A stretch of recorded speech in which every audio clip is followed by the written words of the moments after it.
Get it, get it, get it. We in the chop shop, we live in the chop shop.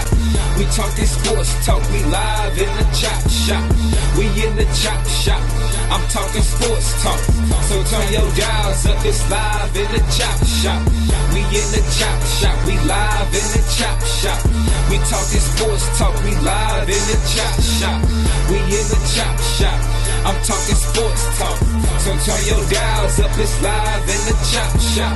Yeah, it's lit in the chop shop. Turn your dials up in the drop top. They ain't based the debate, but they keep it fact straight. Going 30 for 30. Let's do a first take on Facebook Live from 12 to 2. Rob Hatter and Jim Hicks going back and forth like Carter Ray and Skip Bayless and Stephen Smith. From on the court, off the court, straight to the field. Not a man that steals, but I made it steal to the octagon where I fight to kill. We go face to face, then you write your will. I don't play tennis, but I bring the racket. I'm on the floor, I attack the basket, put you in the casket when I'm overlapping. Never showing mercy, cause I'm always snapping. Never showing mercy when I'm in the arena. Step into the ring, he hit me as I beat him. Step into the court, I'm never backing down. Killing competition, I'm smacking down. Let me get back to the other stuff at the chop shop, cause they cutting up. It's retro, coming to you live to the chop shop. Now let's turn it up.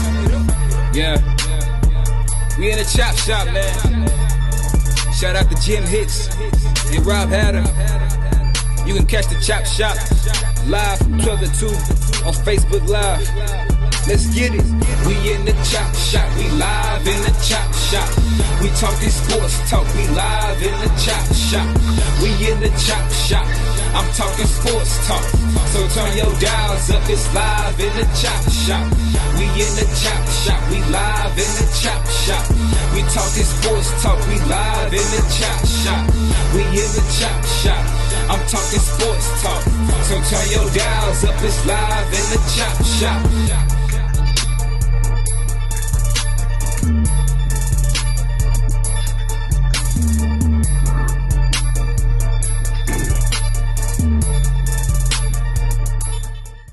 H-Town, what's up? You know what time it is. It's time for the best 120 minutes of your day. The Chop Shop, the nation's #1 urban sports talk show, and also your midday sports happy hour. Yours truly, Robert Hatter, alongside Jim the Cheat Sheet Hicks, coming to you live from Houston, Texas, but we broadcasting all over the world. Jimmy, let me tell you, we got a full slate. We got special guests gonna chime in at the bottom half of the hour. We got a lot of, Jimmy, it's just so much stuff going on. You know, my nephew had 55 last night. Didn't shoot but 5 free throws. I can't wait till the stat man run those stats by me. I just can't wait, you know, and you know, and then took the game in his own hands when they jacked off the lead, and so, you know, I'm just having a great day today, y'all. So, and I guess what? I just came from the Fort Bend. It used to be the Outback. I was about to think the Fort Bend holiday tournament. I just left there. They had an early game this morning, and I'm gonna go back a little later this night. But Jimmy, then Jimmy, the Cypress tournament. Jimmy, where do we start today? You know, I got a whole list. We got a lot of stuff. I got some in the mailbag that's kind of interesting. So, but you know what? The question I want to ask the ladies, I didn't ask them yesterday. Ladies, and I really want to ask y'all, and maybe Jimmy, and heaven is on the face, who in the hell is Lizzo? I want to ask the women that, who in the hell, and Jimmy, I meant to play the little short speech, a little question Steve Harvey asked Miss Universe from South Africa. And she was talking about the young women. I meant to play that clip. It's not but 36 seconds long. And yesterday, it was Women Rock Wednesday. I didn't play it. But women, I got something for y'all a little bit later. I want this should be played to your young women everywhere. So remind me, Jimmy gonna forget, but y'all remind me. I'm gonna put it. I'm gonna write a note, because you know he ain't thinking about y'all. But yeah, but Jimmy, who in the hell is Lizzo? You know who Lizzo is? I mean, I do. I learned about her earlier this year. I said, come on, man. You know that Lizzo is. Jimmy, I don't know. I'm serious. I haven't heard of her. Hold up, Jimmy. I got a question. Did you see what she did the other night? at the Lakers game? Yeah, she's from H-Town. She from So H-Town? yeah, yeah. She's from H-Town. So guess what? You know what? I'm anything that gets the city some credit. She's an award. She's a Grammy, not a Grammy, but an award-winning entertainer, musician. There's a hot song out there right now. Jimmy, Lucifer, who got shot down from heaven, he was the leader of the choir. He was the choir director. He was the man, and he got shot. Just because, hold up. So you said you can sell your soul as long as you, hold up, you telling me sell your soul as long as you can make some money and make a Grammy? Man, the girl had a butt out, man. So what does that got to do with selling her soul? Jimmy, she had her behind out. Hold on, in what city? I don't care what city it was. No, what city? So you accept that? I tell you what, I don't accept that from black young women. Where walking with your butt out is commonplace. I go to L.A., Jimmy, a million times a year. I don't see people walking like that. What? I don't see people walking around like that. Come on now. You're in the wrong side. At the beach, or Jimmy, at a Lakers game, when I done brought my little girls and my little... Think of it like this. This young lady, Lizzo, her song has been on top of the charts and near the top of the charts for the past few months. And she's her self-esteem. She's one of the new, I guess, measuring sticks or benchmarks or role models for a lot of the big boned women out there.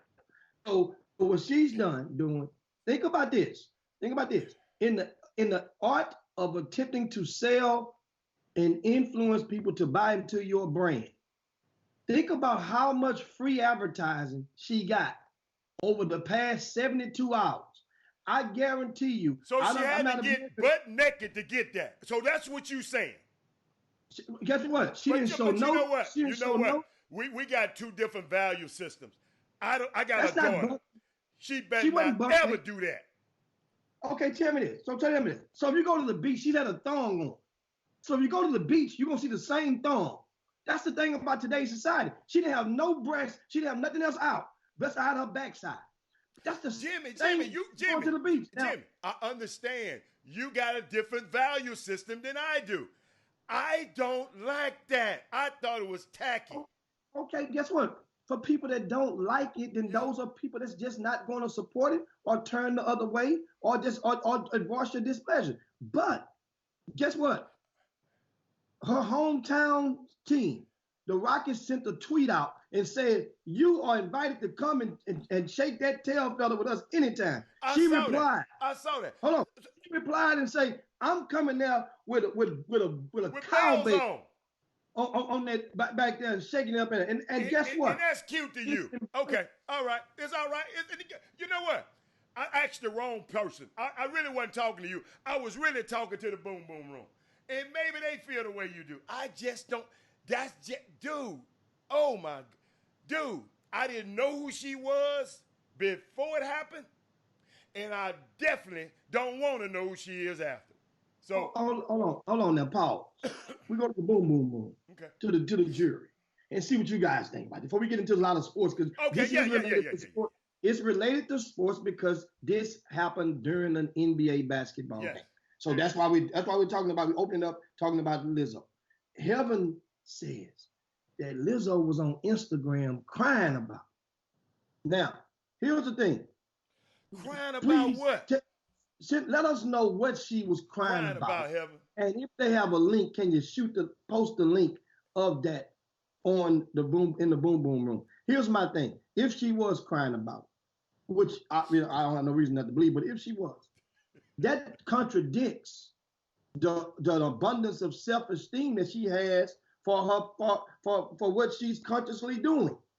So if you don't have no shame in your game about your bad built ass, then guess what? Then what are you crying about? I'm not body shaming her. Notice I said nothing about her body. But she invites you to look at the body. Robert just the whole had her, thing. But I'm not gonna body shame anybody. I I'm not. But I'm is talking it about really me. called, I'm just talking is about it me. really I'm called not. body shaming if a person, hold on, if I'm a just. person submit their body in front of you publicly while you minding your business, is that really body shaming? Ought to be off. That should be off the table. Jimmy, I was at a Lakers game. Okay, never forget it. I was at a Lakers game. I was sitting behind Ashante. Okay, me and a whole lot of more gentlemen. And Ashante, you know how when she sit down and that thing raised up, we saw her G-string. So Frank Robertson was sitting next to me, the general, the baseball guy, him and his wife was looking at him like, you better not look. Frank kind of freaky too. Frank's freaky. Hey, so Jimmy, three-legged coach. Jimmy, I found that attractive. But guess what? One of the ushers saw it and went and told her, and they covered her up. But the difference was she didn't get on the Jumbotron. They didn't put, and maybe the Jumbotron should, but Jimmy, she was courtside at a Lakers game, and she got up and she twerked it. Jimmy, I was all right with the back being out, but she been out and twerked it and took it out a little bit farther. And I said, wait a minute. See, Jimmy, I love my black women. I got 5 sisters and a daughter. And I have the utmost respect for them. But some guys don't have respect for women. And they will see her and and they wrong, but Jimmy, you inviting a lot of stuff that I don't think you want to invite. And that's all I'm saying. That's all I'm saying. And women, it's just my opinion. I hold black women as queens. Matter of fact, I hold all women as queen, but I got a special affinity for black women because I came from one. And I got 5 sisters and a daughter. So guess what? I just don't like it. I mean, y'all can like it, and guess what? I'm not mad at you, Jimmy, if you think that's good and she got a Grammy, she got a good, just go, Jimmy. It's some rotten people. Jerry Lee Lewis probably won a Grammy. There's a lot of people won a Grammy. Hey, R. Kelly done run a Grammy. He in jail. Okay. I'm sorry. Now, I love Boom Boom. I love him too. Catherine has a comment to you. She says she understands you may not like it, Robert Allen. But as I recall, during the Astros playoff of the Auto World Series, you were okay with the 2 white women showing off their bare breasts. Yeah. And you were not upset like you are today. You were grinning. Guess why? Because you were hoochie coochie, man. No, it's a delay. Catherine, I usually tap people's head off, Catherine. But guess what? That is so prevalent. I love that you said that. Guess what? If you just heard my soliloquy, I got a special respect for my sisters. I can't say the word, Miss Catherine, but I got a special affinity for my black sisters, and I hold them at a higher plateau than any other women on the earth. And I'm gonna just put it like that. Not that but guess what? So this is a black-white thing to you. No, Jimmy, let me tell you something. I thought the girls were, those girls was kind of cute. And all they did was pull their breasts up. So you rather breast than ass? I just didn't like my sister doing it, Jimmy. Jimmy. So is it black-white? Jim, it might be. Catherine, I'm sorry. That's just the way I feel. It might be black-white.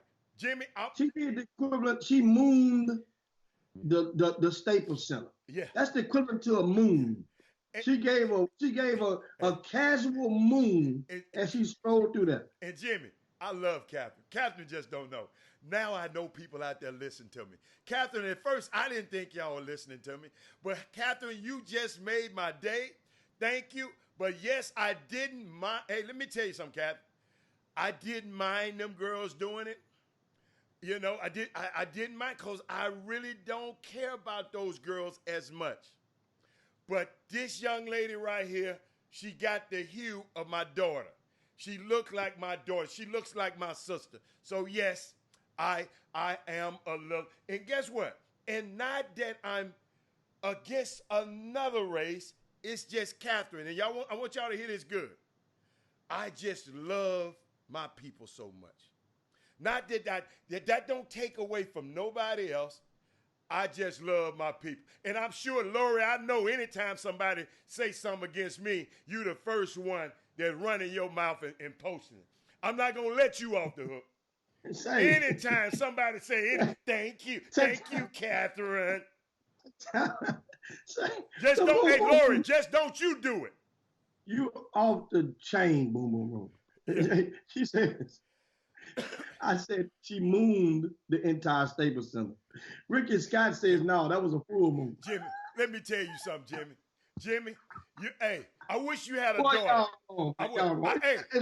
Okay, Jimmy, would you be okay with Jessica going and doing that? If Jessica, understand, had 1.2 million followers just on Twitter and had a couple of other million on other social media platforms, and that was part of her branding, and she had an ulterior motive behind her wearing that costume, then guess what? I would have no problem with it, because it's no difference than if she went up on that stage and came up on that stage in a bikini and just like any of those other girls that do nowadays when they perform. What is her name? The young girl name?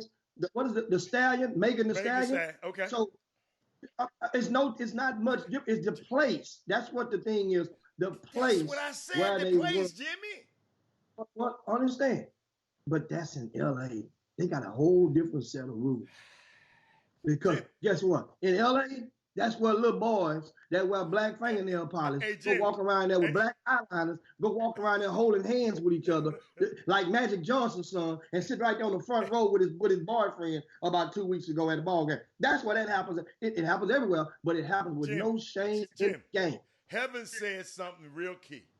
If she was to walk around, I'd have a problem with. But you just saying if she making money, so if your daughter stripping is okay. If your daughter if your daughter doing everything strange, hold up. Your daughter doing everything strange for a little change, you okay with that?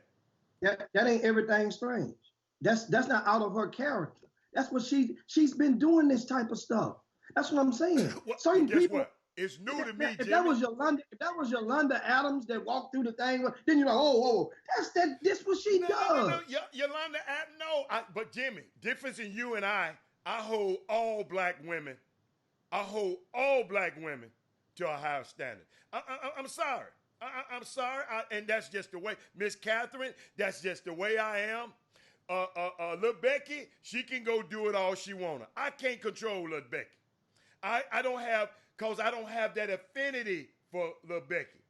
But this situation right here, man, I went to a party the other night, a private party the other night, Jimmy.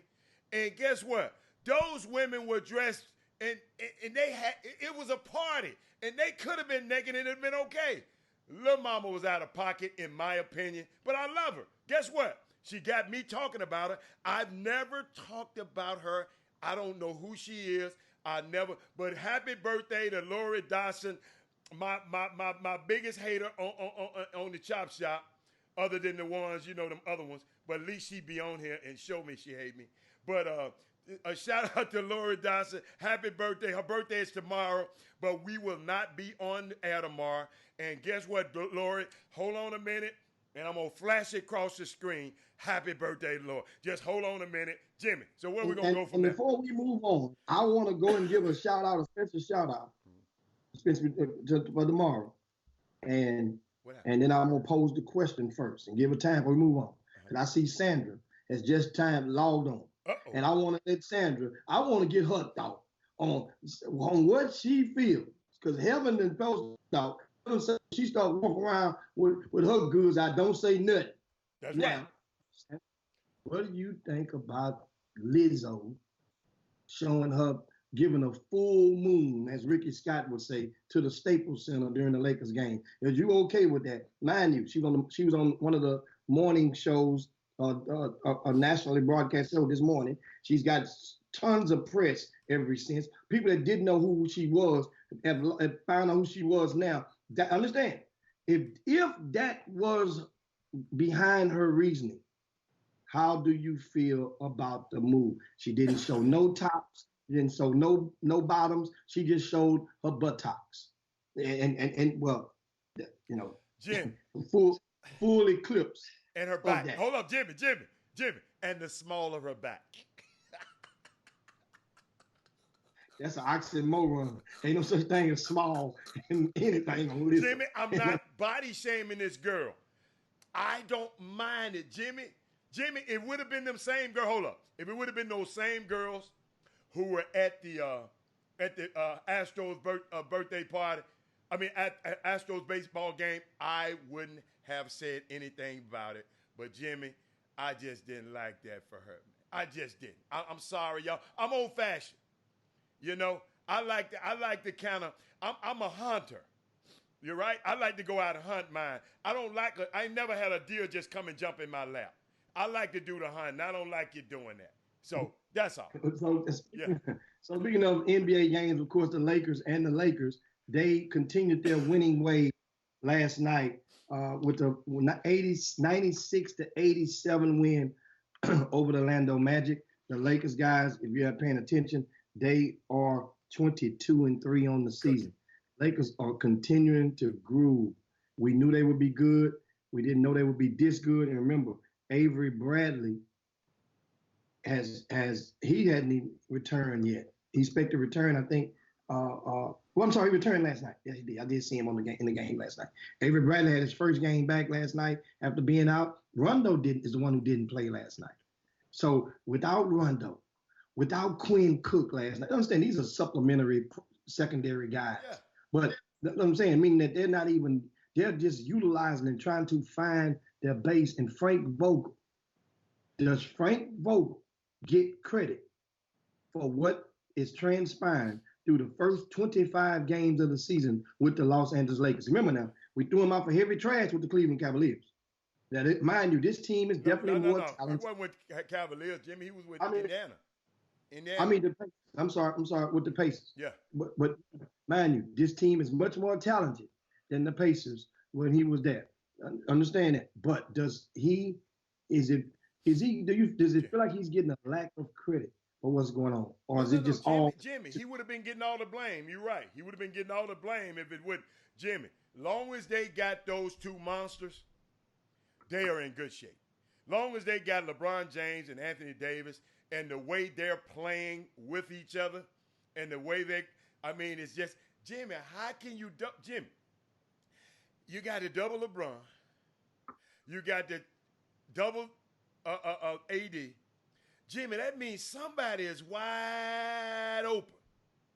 So, Jimmy, when you got situations like that, and guess what? You got one of the great cerebral players playing with each other. I did not know the Lakers was going to be this good this fast, but when you got two small basketball players and both of them, guess what? On the same team, and both of them are 6'8" and above, 6'9" and above, Jimmy, is an added bonus. Though it's a matchup problem. Anthony Davis, nobody in the league can. He's a matchup problem for anybody in the league. So you just got to hope those other guys don't get off. Those ancillary guys you were talking about, you just got to hope they don't get off. And also, of course, in last night's game, LeBron James with another triple-double. I think that's his 6th of the season, 25 points, 11 rebounds, 10 assists in the win over the Orlando Magic. A comfortable win. Remember now, Lakers jumped out on these guys 26-9 in the first quarter and did not look back. It was an easy day at the office for LeBron. And then I'm looking at another thing that I like, about the team is that the fact that this Laker team, Jared Dudley has emerged into that enforcer role with them. So they have the enforcer. Dwight Howard is a serviceable backup in the front court. Yes. He's providing, and guess what? And they're not putting a lot of load on Dwight Howard. He's playing about anywhere from 16 to 20 minutes a game. And then you think about Alex Caruso. He's no longer a joke. He's no longer. You looked at Alex Caruso as though you look at some of those little white kids who play on the sneaker circuits, and you know what they call the money kid. That's what Alex Caruso looked like with the Lakers at first. You thought now he's a legitimate part of the flow. Athletic, would get out there and guard. A lot of the guys, a lot of these players don't really want to guard. Can play above the rim, can get out, and can shoot it pretty good. So those are hey, this Laker team, if they understand, they're gonna creep into this thing. And once it turns around Martin Luther King Day, remember this, bookmark this. If the Lakers have not lost more than 6 games by MLK Day, that's when the conversation is really going to heat up about whether or not they can go and eclipse that 72 win mark. That's what I'm telling you. It's going to just watch, because right now they'll play it off. Man, we're not worried about that stuff. Don't think for a minute. Nobody. If you're not worried about it, you're not trying to go out there and You know why lose. you can't worry about it? They're all healthy. They've been playing with a healthy bunch. Avery Bradley, I know you're talking about Avery Bradley, but they when those two main cards, they've been healthy. So guess what? They're gonna be in the same. So I love it, and it's good for the league. The Lakers have not been relevant in years. Jimmy, I promise you, it's great for the league. Rick Brown, I know for a fact, LeBron James takes January off. So LeBron James, if you go back in the stat man, go back historically, and January is LeBron James' most least productive month in his history. Most least productive. So and thanks, Rick Brown. I said 72. I meant 73, and regarding to the record for the most wins in the regular season of the NBA. And also last night, the Los Angeles Clippers opened up a fresh can of whoopers over the Toronto Raptors, 112-92. Was that a statement? Well, oh, absolutely. It was coming back home. It was a great. Kawhi got his ring. Yeah. They embraced him as we expected they would, because of the fact he got them a championship. Great tribute. So also, one of the players who had another reason to get some what they call get back on Toronto would be Patrick Patterson. He had I guess an above average game productivity wise. Doesn't look really sexy, only 11 points, but he had 7 rebounds in only 24 minutes. So off the bench, this Clipper bench is where, if the Rockets bench could get halfway as far as the productivity, Jim, where the Clipper bench is. Jim, That's what I'm saying. Jim, the minute slots. Jim, I understand what you're saying, Jim. The players that the Clippers got coming off their bench are not just normal bench players, Jimmy. They got Montrezl Harrell can be a starter somewhere. Lou Williams can be a starter somewhere. So it's not fair. The Rockets ain't got nobody on that bench can start for Hightower. Dude, Lou Williams is the only perennial guy from the Clippers bench that could go and start for more than 3 teams in the NBA right now. Montrezl Harrell can go start, Jim. No more than 3 teams. Harold just now. The Rockets ain't got nobody can go and start for Hightower. What did I just say, Harold? That's the whole purpose of what I just said. I say if the Rockets can get half of the productivity, I don't care about what they got. How can you get productivity from somewhere you can't get it from? You can't get blood from a turnip, Jimmy. Okay, so Jimmy, so you think Patrick Patterson with 11 points? So you're saying that Daniel House is not half as good as Patrick Patterson? Yes, I'm saying that. Come on, man. Are you serious? Well, Daniel House got 5 points. So you want him to get 5 points? Well, okay. So that means you start adding it up and chopping up 5 there, 5 there, Daniel 5 there, 5 House is worth 5 points. Okay. All right. So Daniel House is better than Patrick Patterson right now. He's better than Patrick Patterson. Daniel House wouldn't play. Daniel House go to the Clippers. He won't play a minute. Mo Harkless is in his spot. He won't play a minute. Dude, Daniel House is better than Patrick Patterson right now, this year. Right now. I'm not talking about the body of work, because Daniel House hadn't played a complete NBA season yet in his career. Jimmy, we're in the midst of seeing his out. Jimmy, the best stability is availability. Let's not talk about injuries. The best stability is availability. Okay? But I understand. I'll keep on going. Who else? You said Daniel House. Who else we got? Come on. Eric Gordon. Jimmy, he not playing. When he come back, I've already told you when he come back, we on. Huh? Oh, dude, when he remember, we talked about this bench conversation before Eric Gordon got hurt. Remember that? But he been playing garbage. He been hot trash. Thank you. So once again, if the Rockets bench would get half the productivity, as I'm saying, as the Clippers bench, I didn't say match them. I said get half the productivity. Then guess what? Then it would be a great day. Here's what happens when you get that type of productivity. Like last night, the Clippers had 3 guys that scored double digits off the bench. 3 who scored double digits off the bench for the Clippers. They had 3 players that played over 20 minutes off the bench. 3 with over 20 minutes logged. Who you talking about? Off the Clippers. The Clippers. Okay. Last night. Okay. So what that does, when you're grooving, now mind you, this game, the Clippers went up by 20. Then Toronto pulled the lead down to like 5 or 6 in the Jimmy, third hold on quarter. a minute. I want to go back to you because I love you. I love how you throw these meaningless stats out here.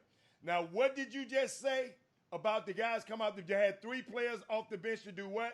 To play what? Scored double digits. Oh, scored double digits. Did you say something about their minutes?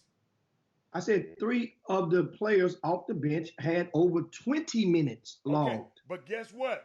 2 of the starters had less than 20 minutes. That's what happens when you play more of the bench. That's my point. No, that's what Jimmy, Zubac, and Patrick Beverley, they ancillary parts. Patrick Beverley got hurt last night. He had a concussion. He's going to be out through protocol. So that's what happened with him. Okay, so that's why those minutes.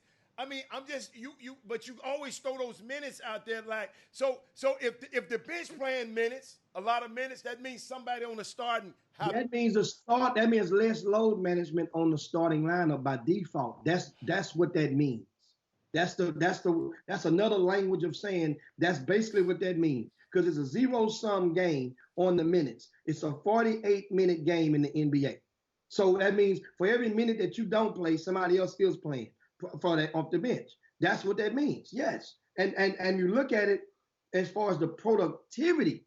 It's not just playing the minutes, it's the producing. And that's what I give them credit for in this. And speaking of a bench that produces, and one of the benches that produces out there, that a lot of people that goes up under the radar a lot of the time, and that would be the Milwaukee Bucks bench. Those guys, they have multiple guys that gets double-digit minutes off that bench every night. Now remember, Greek Freak didn't even play last night. Mm-hmm. Now they played the Pelicans. We understand that, but they beat the Pelicans by double digits, easy, comfortably. This without the Greek Freak, and in that game, once again, if you look at the minutes, guess what? The Rockets have made a conscious decision. They're going to roll with it until the tires fall off. The thing is, I got a question, Jimmy. Do you know the history of Mike D'Antoni? Tony. See, that's what I don't think you just don't understand. The history of Mike D'Antoni. It might be wrong, but go back and go do your stat work. Go back when they had Stoudemire. I'm just trying to help you out. Stoudemire in the guard, Steve Nash. Jimmy, he didn't play but 7 guys, 8 at the most. He ride them to he said, I'm riding these ponies as much as I can ride them. Every coach don't coach like that. Huh? Alan, but yesteryear, the word load management wasn't even thought about in the conversation about these NBA guys. Now it's become a prevalent, has become so important that the commissioner of the NBA just a week ago put out a release, a public memo to the 32 teams about load management. If load man, because they know what happened is they saw what was going down. A lot of players was going to start just missing games, and it would trickle down to the fan experience. When you got little Johnny, and we get to this, we say this every so often, that every family don't have the disposable income to just go for a family of 4 or to go to a game when they want to. A lot of people buy their tickets well in advance. A lot of people go in and do brokers or whatever. And you save for this moment, maybe somebody's birthday, somebody made straight A's on their report card, whatever. Jimmy, that's the risk when you go to any game. That's why. That's one of the reasons why the commissioner of the NBA sent the memo out to say that they're going to start and get more stringent against that practice. Jimmy, and that's one of the, so we understand Jimmy, that. That's a risk when you go to a concert. When you go to a concert, Frankie Beverly's voice ain't working. But you know that before you go. Not everybody. Not everybody. He's going. When the last time Frankie Beverly and Mays performed without Frankie Beverly? And you know Frankie Beverly's coming on that stage. I'm just telling you, that's the price. When you buy that ticket, they even tell you they don't determine the outcome. This is not, what's that special thing they put on the back of that ticket? Talking about it's an entertainment sport. So if somebody lose, you can't get mad at the people. You can't get mad. It's an entertainment entity. But I kind of understand but Gamble said something real key about the Rockets. Why don't they go get a guy like Bellinelli off the Spurs bench? They not playing him. All the Rockets need is some more shooters, man. They need every shooter that they can get because Russell is so polar Russ. You know what? I don't know who worked Russ out in the summer. You know, Jimmy, we got to blame him. You know, if I was Russ, I'll go try to find Stephon Curry. I'll go try to find what's his name, Klay Thompson. Jimmy, you've been in the league a long time, Jimmy. You understand, and your form is not that bad. Russell Westbrook should be a better shooter. I love him. Y'all know he my guy. He should be a better shooter, man, than that. You know, and it's no excuse for a professional basketball player that shoot the ball as many times as he does to shoot 28% from nowhere. I mean, what is he working on? What are you working on? But you can go now. I mean, man, Russell Westbrook shooting wasn't his forte before he came to the Jimmy, Rockets. you can learn how to shoot, Jimmy. Patrick Beverly couldn't shoot this good. Magic Johnson couldn't shoot that good. Jason Kidd couldn't shoot that good. Jason Kidd was terrible. Rondo even shooting better than Russell. Guess what? And while you're winning, you will tolerate it. Now, the minute that the Rockets started losing more than that, Rockets won last night, Jimmy. I'm talking about from a basketball player's point of view. Well, it's a work in progress. Dude, the man been in the league a long time, pimp. But still, what the Rockets don't have nothing to do with what happened in OKC. Right now, as a Houston Rocket, it's a work in progress. It's going to come down to just like anything. Russell Westbrook misses and continues to shoot blanks from behind the arc once playoff time comes.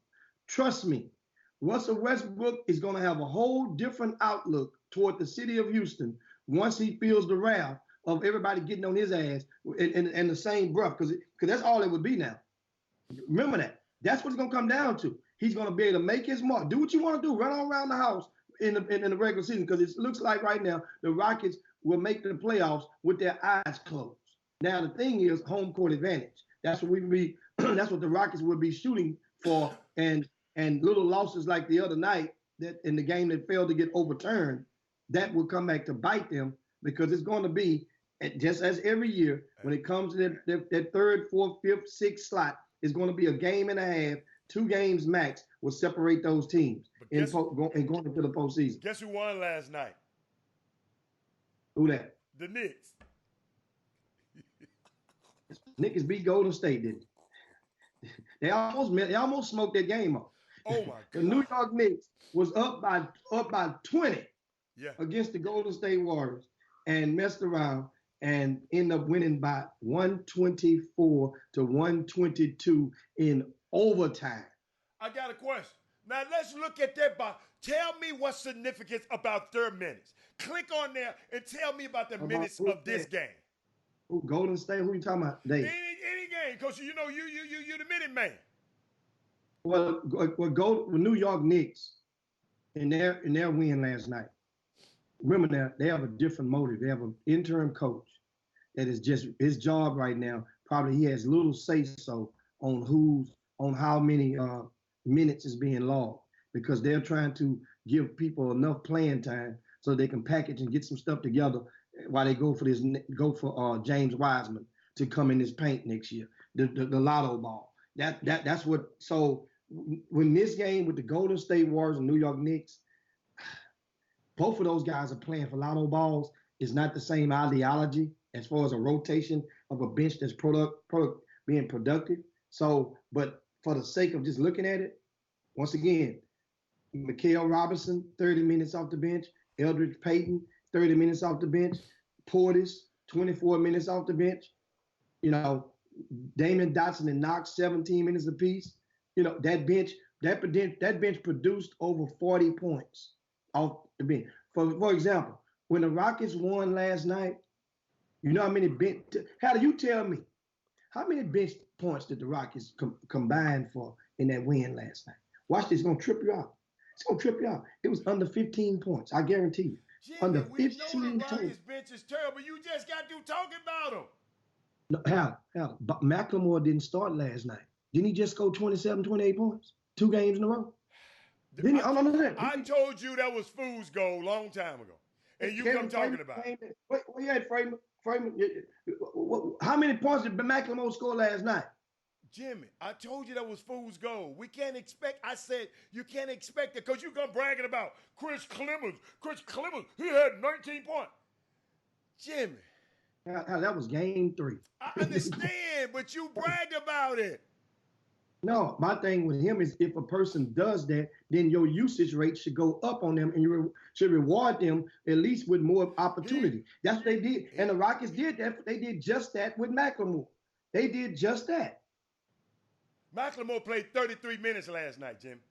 Exactly. They rewarded him the opportunity. And he had 6 points. 6 points. He didn't score and didn't shoot it well at all last night. Man, you ain't Jimmy. This bench had 14 points. I'm telling you. And they still won. Wow. And they still won. Tell me why they won. Because you ain't mentioned. You done mentioned everything, but you would have mentioned everything but my dude. That's all I'm saying. Capella put up another double-double. I think he had 13 rebounds and like 10 points, Capella, you know.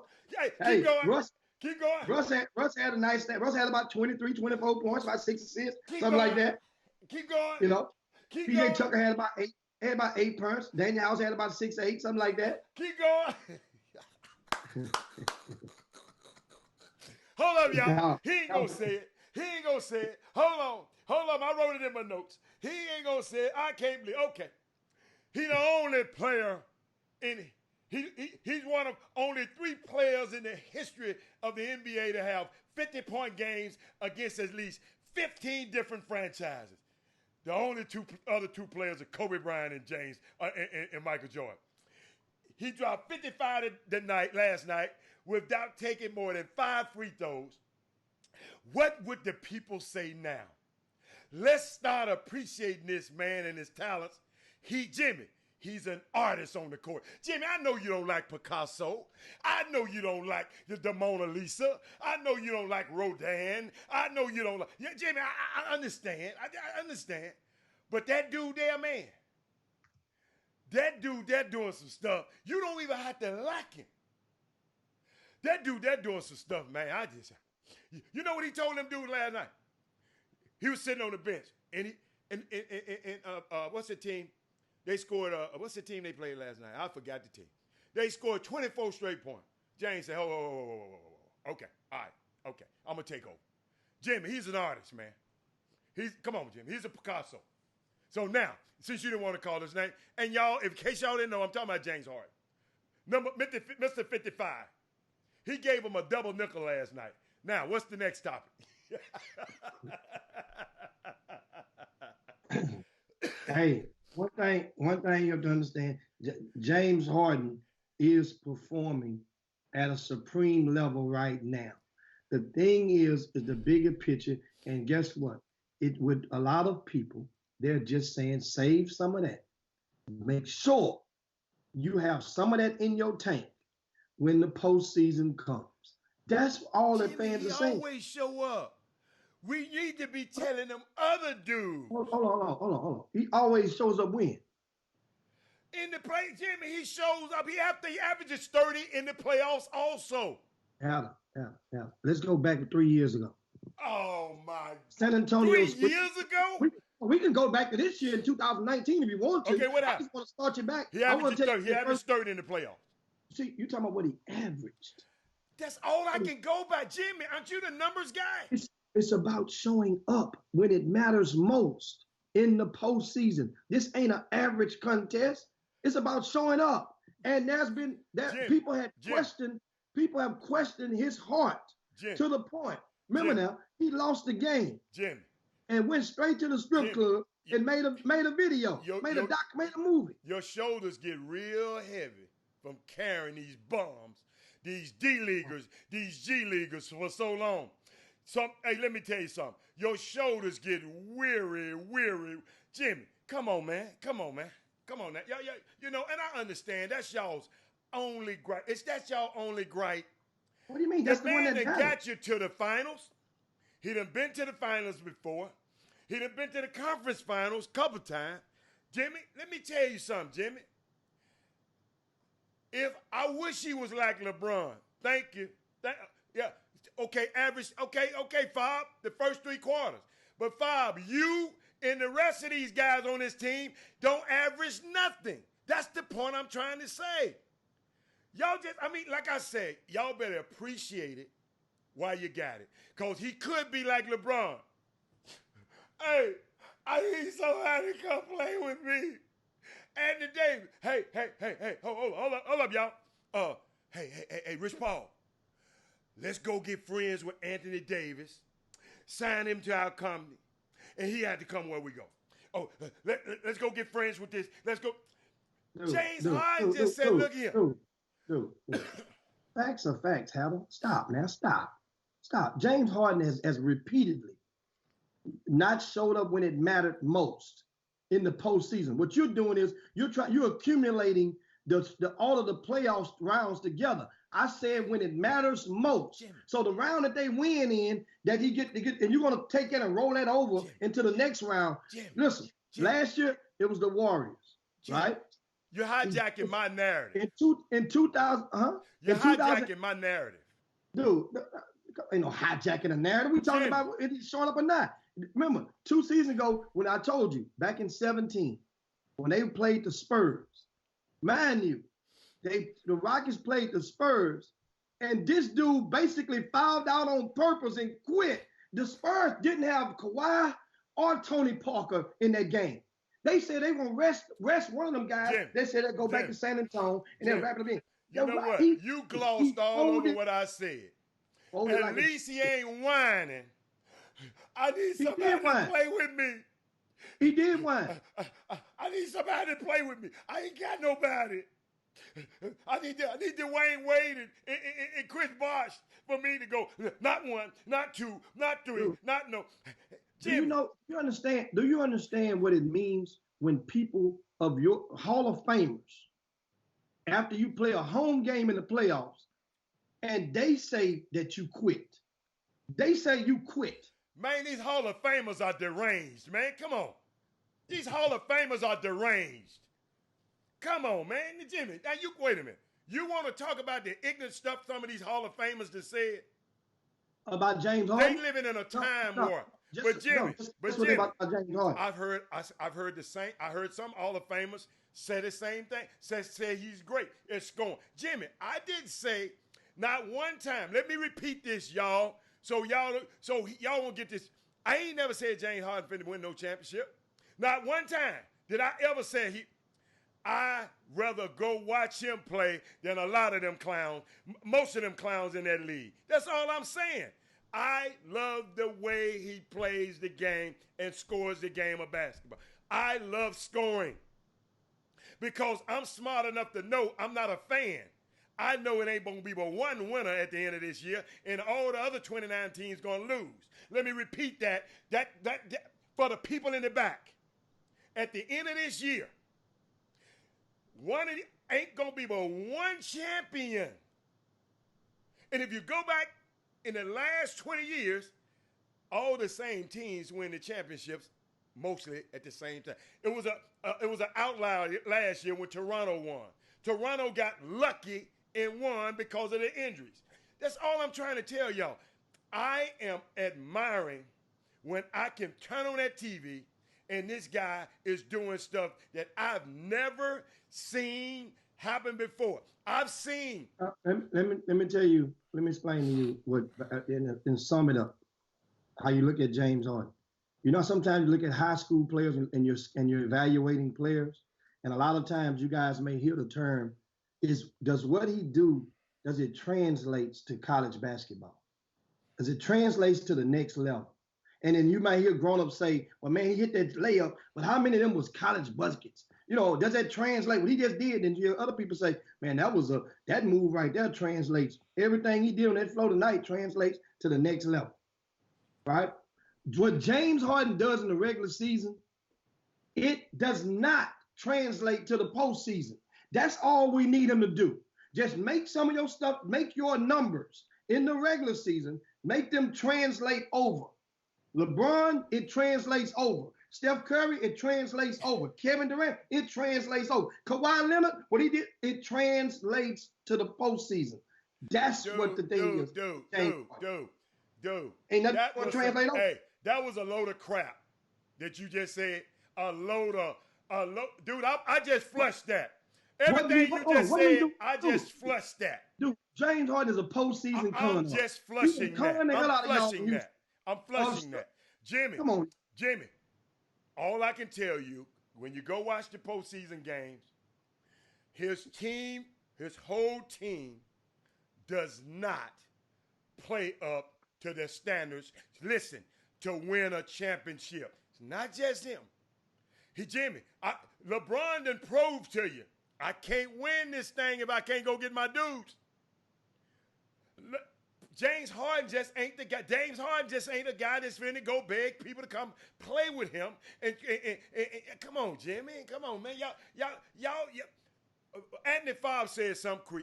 He said, y'all won't appreciate him until you don't have him. Dude, we in every game. Before he came, I didn't even go to the Rockets games. How about that? CP3, come on, man. Come on, man. CP3, don't even bring that name up. Don't even bring that man. That name. Hey, Dallas Favre, Coach Favre. I can't believe it came out your mouth. CP3. Jimmy, let's move on to the next one. CP0, that's his name. So what else, guys? What else? And of course also on we're preparing now. We're going to be joined shortly by Teddy Wheeler, and in regard to the Stars and Stripes event this weekend, and we're going to talk a lot about him. We'll have a conversation with a parent. He's a parent of Xavier Wheeler, who's a guard at University of Georgia, and in his freshman season is doing pretty well. And what we want to help provide in this conversation with Teddy Wheeler is to give you guys an opportunity to hear some probably and pick up some nuggets on how to navigate through some of the rigors and the hurdles during grassroots basketball and through scholastic basketball, and especially with a son who is sub 6 foot. And this is not easy.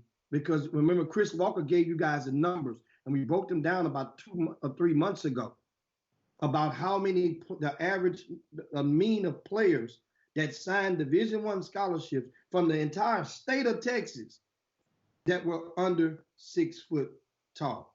Then we also went through the national rankings about one day with about 2 or 3 of the national rankings platform and went through the top 100, and there were no more than 4 or 5 who were under 6 foot tall for the 12th graders. That's what we did that for you guys. So now, without further ado, we have Teddy Wheeler, who's the father of Xavier Wheeler, former Houston Christian star, went to the state, the SPC state championship, 3 years. He won it twice. And now he's at University of Georgia, the co-MVP of the Big Baller Brand All-American game. He was invited to the NBPA Top 100 camp where he led the entire camp in assists, despite being sub 6 foot. Actually, give us since now there's no pressure, Teddy. Yeah. To fabricate the height. Yeah. How tall is Xavier really? Tell us the truth. Well, it depends if you're talking barefoot or with his shoes on. He played with his shoes on, coach. Because you don't play ball barefoot. That's right. You know. That's right. So, but I think legitimately, I think he's 5'9". That's legitimate. I mean, with his shoes on and with his hair combed up. I think he's 5'9". I think he told me that he got measured with his shoes on at Georgia and he was 5'10". You know, and what if somebody had to lay some money on it, I would say he's between 5'9" and 5'10" right now. But he's still just 18 years old, so he still could have got a half an inch when he's been at the school. He's been gone since June of this year, actually. So, but as you said, those numbers are staggering as it pertains to sub 6 foot guards and what you have to actually do to be able to get some of the notoriety that someone of his skill set and someone of his accomplishments would have gotten if he was, say, 6'2" and done the same things. So it's really difficult. And that's something that we identified when he was just a little kid. One of the things that I challenged him with, I said, hey, there's going to be one. Now, you gotta do more than what's required to be that one. But there's going to be one guy that's going to be in your class nationally that's going to have a chance to do some of the things that you dream of doing. So that's a pretty tough challenge for a kid. You know what I'm saying? To say, yo, there's only one chance at this thing. There's only going to be one kid. You got to outwork everybody else because there's maybe thousands of kids at that position who are under 6 feet that necessarily have the dream and aspiration, but don't necessarily have the work ethic to get it done. And so if I'm most proud of anything about Xavier, it's his work ethic. And so speaking of his work ethic, what about his work ethic that you would hang your hat on and say it makes him above average? So typically, players, high school players, they have a practice every day. And you have kids that, want to be elite. They have trainers, so they may 2-a-days. They may do that. Well, Xavier would go beyond that. He would shoot in the morning before school. During his ILT, which is independent learning time, he would be in the weight room, which, I mean, you guys saw him in middle school, so you saw how he grew physically, and some of that's natural, but some of it is just, being in the weight room. Then he would go to practice, and then after practice, we would work out. So he would do literally four workouts a day. You know what I'm saying? When you add all that up, and that's rare. That's something that you got to have an unbelievable amount of discipline, because it's not always convenient. You don't always feel like it. Sometimes you wake up, you're tired, because you still got, homework and schoolwork to do, especially being at a private school like Houston Christian. So just the time management of his work ethic, it can't be overstated. It can't be overlooked. So that's what I'm proud of, because usually when guys start having success when they're young, you've seen this, Hicks, guys get anointed in 8th and 9th grade. By the time they're 11th grade, nobody even, paying them any attention, or they haven't even scratched what they were supposed to become. And he was identified when he was young, but he kind of kept, he kind of kept that trajectory all the way up. And hopefully he's still continuing to do that now that he's in college. And of course, live with us, we have Teddy Wheeler, the father of Xavier Wheeler. And what we're doing now is having a good convo, guys, uh, to help you guys understand how the rigors of Yes. raising and a point guard of all American status, because technically he's all American. So now, at what point did you reach the first term? Because you mentioned the hype and everything that goes into that early age. Because you guys went to Victory Prep, right? Yes. In the middle school. Yes, sixth grade. Yep. He went to Victory Prep for his middle school years, sixth, seventh, and eighth grade, 3 years. And that's the school that produced Jared Vanderbilt. Yeah. And Jared Vanderbilt was 1 year in the sixth grade. Were they in the same grade, or were they 1 year separated? No, they're 2 years. So Jared Vanderbilt's class of 2017, Xavier's class of 2019. Okay. So and then they end up splitting campuses at some point. I don't know if you recall that they had like a North campus and a South campus. But as far as Victory Prep, I thought they did an unbelievable job for my kids in educating them and preparing them. My experience with Dr. Clark, who was the initial principal, and Reverend Dockery, who was the superintendent, they were always hands-on with my kids and making sure that they had the best teachers the school had to offer, that they were getting challenging curriculum, and they prepared them. Xavier did well in the ninth grade at Houston Christian. So that means he was prepared from his middle school teaching, his education. I think somewhat it gets a bad rap, V-Prep, in some spaces. You maybe talk to certain people, but our experience there was unbelievable. And then the coaching he got, Herb Baker was his middle school coach. Like you can't ask for a better middle school coach than Herb Baker. So he had him in the trenches and at Prince Gym. I was coaching obviously at Houston Christian varsity at the time. So, but Herb Baker was taking care of the stuff off the on the court for him as well. So he had a great experience at Victory Prep. And all of children. And of course, now speaking of Xavier, he's at Georgia right now. Correct. A freshman, and a lot of people don't realize in this class, that class is highlighted and magnified by Anthony Edwards, who was the number one in the country on some polls a year coming out of high school. That's Anthony Edwards, if you had not seen this young man play, then do so. He's definitely a man child on the court. Right. Well, another thing about this Georgia team, out of 15 players, that means 13 scholarship players and 2 walk-ons. 15 total players on the roster. Yep. They have 9 freshmen. Yeah. On that roster. That's unbelievable, right? 9 freshmen. And right now, they're 6-2. You went in there and we asked you last time we had you on the Chop Shop. Eddie, I looked at you and I asked you, what is your expectations? Right. Xavier going into the SEC, 3 states away, being the only player from Texas on the roster. Yeah. What do you expect? And so now he's played almost 10 games. Mm-hmm. We've seen him play. Has Xavier met expectations? And now you can explain to us, how did you determine, or should the next person who's watching now, what's the good and pros and cons about setting expectations and when you go into a school such as this? That's a good question. As far as my expectation, he's absolutely meeting my expectations. I believe he's playing like 26 minutes a game. Typically, he finishes games, at least in half of those games, in the critical moments of the game. He's in there with the ball in his hands. So I think he's having a tremendous impact on that team. Obviously, they had a year 1 with Tom Crean last year, and there was some struggles there offensively.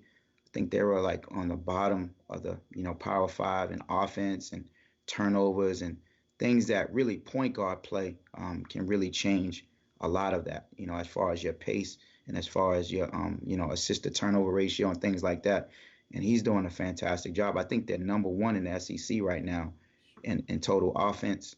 I think he's second Tavia individually is second in the conference in assist to turnover ratio. So he's handling his business as far as that. And we always put unbelievable high expectations on our children. So, whether it's on the court, off the court, I mean, we try to set the bar pretty high for them to try to reach for. And so my expectations from him were just, or what we kind of spoke about before, to him to kind of excel right away, because I believe the things that he does for a team, it translates. No matter if he's in Iowa or if he's in, New York, if he's in Texas, if he's in Georgia, if you can take care of the ball, you can make other guys better. You can be efficient. He's shooting over 50% from the field. I think he's shooting like 56% from the field. And you defend your position and you can change the game on both ends. You're going to play. You're going to play regardless of who your other teammates are and what the system is. So I think his style of play translates to no matter where or what city he's in and things like that. So as far as the dynamic of being away from home, that's tougher for parents than it is for kids. You know what I'm saying? Like the kids, the kids, they're 18, 19 years old when they go away. And my son's pretty outgoing. I think he's a leader in any room he's in. He's going to be able to make friends and make associates and be able to, change a room every time he walks in. So I don't, that's harder for me. I miss my son. You know what I'm saying? Like for him, he's having a great time. He's doing well in the classroom. I think he's got the highest GPA on the team. I think he's got a 3.5 right now. He's doing well academically. He's taking care of his business there. As you can tell, with the way their sports and information department, how they have him involved in all the media stuff, that obviously he's making an impact on that team and that across the board. So he's doing well. He's excited. I don't try to project me missing him on him when I have conversations with him. You know what I'm saying? Because he's living his life now. We've prepared him to go ahead and do that, and he's doing well. So I think going away from home usually probably is a tougher thing for the parents. When it's tougher for the kid is when the kid's not playing. When the kids aren't playing, then it becomes difficult, right? Because now you're kind of second guessing your choice. You're kind of second guessing, do these guys have my best interest? But if a kid is on the court, he's playing, he's having some success, I think they can get acclimated to any environment pretty quickly. And of course, Teddy Wheeler just joined us on the Chop Shop, and we were talking about his son, Xavier Wheeler, and once again, averaging nearly 25 minutes a game and fourth in the team in scoring at 8.8 points a game, leading Georgia in assists by far with 4.6 assists a game. And this young man is indeed excelling 3 states away at the University of Georgia in Athens. Now, one of the things I want to get to, you were a summer coach with the Basketball University. And of course, last year they started up the Stars and Stripes event. Adidas powered it a year ago. I mean, we went over to Houston Christian, and man, that thing was about laid out as it could be. Yeah. They had it going on over there. I mean, dead serious. I mean, I gave Rossi Karen and shout out to what he's doing in his efforts as he's moving on. We'll talk about that shortly. But this year, you decided, you guys made a bunch of moves within the Basketball University organization. Right. Right. And one of them, you decided to keep the Stars and Stripes and keep the candle lit and move on. Right. Yes. Now tell us about what spearheaded the restructuring of the Basketball University, and what are they going to do in 2020? Well, in 2019, 2020, Basketball University hasn't closed its doors. We just kind of modified what our emphasis is going to be. And our emphasis moving forward is more of in a player development consultation realm. And from a player development standpoint, we feel like we can reach, more kids if we kind of separated ourselves from the AAU grassroots space, because, typically in the past, maybe guys who we could have helped or we could have, helped develop and did our part in making them complete players, guys wouldn't kind of sign off or send certain players to us because they were fearful that, we would take them and end up being in a basketball university uniform. And the grassroots space is changing. It's evolving. And some of the great things that we did with Basketball University in that grassroots space is because we were ahead of the curve, because we were kind of thinking outside the box with kind of, the multimedia stuff that we did, the branding of our players, that stuff was kind of cutting edge. And you see even the colleges kind of taking that approach now. Certainly other AAU programs are. And so we want to be ahead of the curve and not kind of, I don't want to call it a sinking ship, but obviously it's a changing dynamic in grassroots. And we felt like our efforts would best be appreciated. Our efforts would best be emphasized in the player development realm. So we're going to continue to try to, work with different players at different levels, from middle school all the way through high school and college, because now the players that we kind of initially impacted are now college basketball players. And so when they come home, what space do they have to come home and still be a part of, where they're guys who they have confidence that we helped and aided them to get to that point? How do we get them to another level? They're impact players at their colleges. They're impact players professionally. They're impact players when they come back and they can mentor the younger guys. So that's kind of be when it's going to be our emphasis in moving forward in 2020. I'm looking forward to working with with multiple programs, from a consultation standpoint, and maybe just helping out with things that I may see from a scheme standpoint or from a coaching standpoint, to working with their players, so we are more prepared when those kids from Houston go to live period. We have certain guys that are ranked really high, and then they go to live period and they can't capitalize on that momentum that places like RCS Sports, positions them to be in. So we kind of want to help with that too.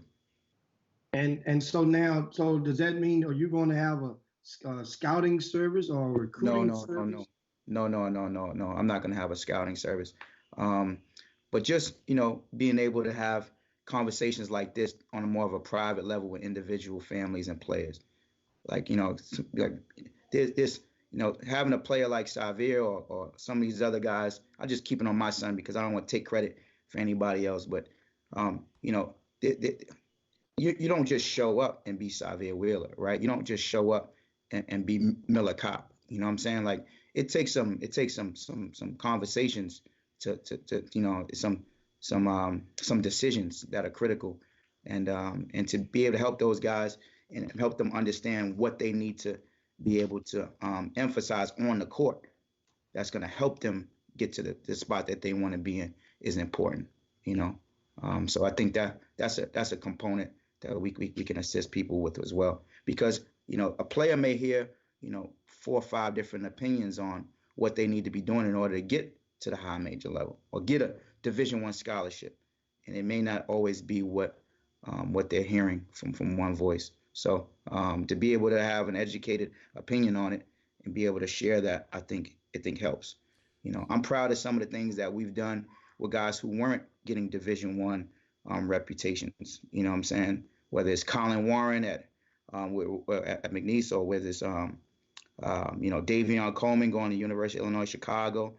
These guys weren't looked at as Division I players, and I think we helped kind of transform them with their talents to become, where they're at right now. Another guy comes to mind is Abdul Alatish, who's at Nichols. Anderson, Sage, Tolbert. These guys weren't big-time names in the high school realm, but when they came to Basketball University, they actually got a chance to capitalize on their natural gifts, and we kind of, polished them up a little bit and put them in position to be Division I basketball players, because that's what the AAU space should be about, is getting scholarships. So now, of course, and your son is part of the 2019 class of the freshman in college right now, played with Basketball University 2 summers ago. That's right, your son never got to play alongside, or did he get to play alongside Quentin Grimes? He did, his sophomore summer, which is Quentin's junior summer. So he was a rising junior. Quentin was a rising senior. They played together. They had an unbelievable July. Yeah, they had a great July. They kind of started out, that was one of the more talented teams that I've seen in recent memory. You had Greg Brown on that team, Will Baker, like I said, Anderson, Sage Tolbert, Ty McMillan, Suleiman Doumbia. I mean, Man, some big time names. Nigel Ty Phillips Hawkins. is currently ranked in the top 10 in the junior college in the country right now. Absolutely. I mean, so now what I want to ask you, Hmm. you have influence over a lot of players and you help them with their recruitment with the parents and stuff. Right. What is your method on how you deal with it? Because a lot of times parents, they after the fact, they'll look back and realize they've been boxed out of the equation with their own kids until it gets to a certain point. Yeah. When with you, what's your ideology on the recruiting process when you were the summer coach? The coaches normally would contact you guys. Yeah. At what point do you involve the parents and the mom and the dad and or the kid? How does that normally work with you guys? Or with you? I think the parents should be involved um, as the catalyst, as the initial conversation. So they need to be able to spearhead what's important to them and what's important to their son, because certain kids can be part of a team where they don't have to be the star. You know what I'm saying? They don't have to be the guy. They don't have to shoot all the balls. You know, they can be a guy who's a participant in a team situation where they're not going to shoot 12 shots a game. A coaching, probably the coaching mentor of mine is Coach Mike Davis, who's now at the University of Detroit. He told me, he said, man, when I look at players, I want to know, can they impact the game on 5 shots or less? That registered with me. He might have told me that 6 years ago. That registered with me. So everybody, if you look at a college box score, ain't too many dudes taking 15 shots, 20 shots like they do in high school. So, and some kids' identity is tied to their offensive output. Their identity is tied to their scoring.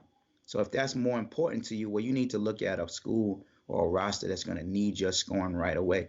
And it may be a level lower than what your talent is able to compete at. But because you want to score and that's what makes you happy, at what makes you go, then you may need to take a step and look at it from that standpoint, and then give them the positives of doing that. Because if ultimately your goal is to get to college, well, certainly you're going to be there. If your goal is to make it to the NBA, well, the NBA draft is showing that they'll take a kid from anywhere.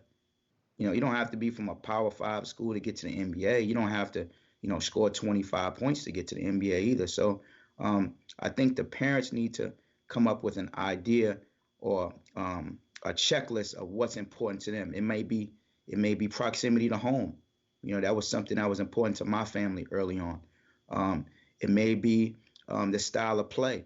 It may be, the kid is making a 40-year decision, where he's going to a high academic situation like the Ivy League. If my son has a chance to go to Harvard or Yale to play for Coach Jones at Yale, or go to, I don't want to knock any of these other schools, but let's say a Sunbelt school, I'm sending them to Harvard or Yale. You know what I'm saying? Because I think the opportunity that he's going to get off the court are going to be a heck of a lot different. So I think you got to figure out what's important to the parents and the kids, and then get them involved with a kind of a checklist so they can stay on task. So you can, kind of stay right there. And because there's going to be other things that come up. There's going to be other opinions that arise. There's going to be people that start offering their opinions for free, and they may not be of best interest for you. Not because they're doing something intentional, but they don't have the experience in dealing with it. And I think it's important to involve people like yourself. You know what I'm saying? To find out what you're hearing about coaches. You know what I'm saying? And what the other kids who've gone to those schools have experienced. One of the things that we looked at when Xavier opened up his recruitment the second time was, does this guy have a great relationship with his AD? Where is he in his contract? You know what I'm saying? Like, what's his buyout? You can go to a school and the next year the coach is getting fired.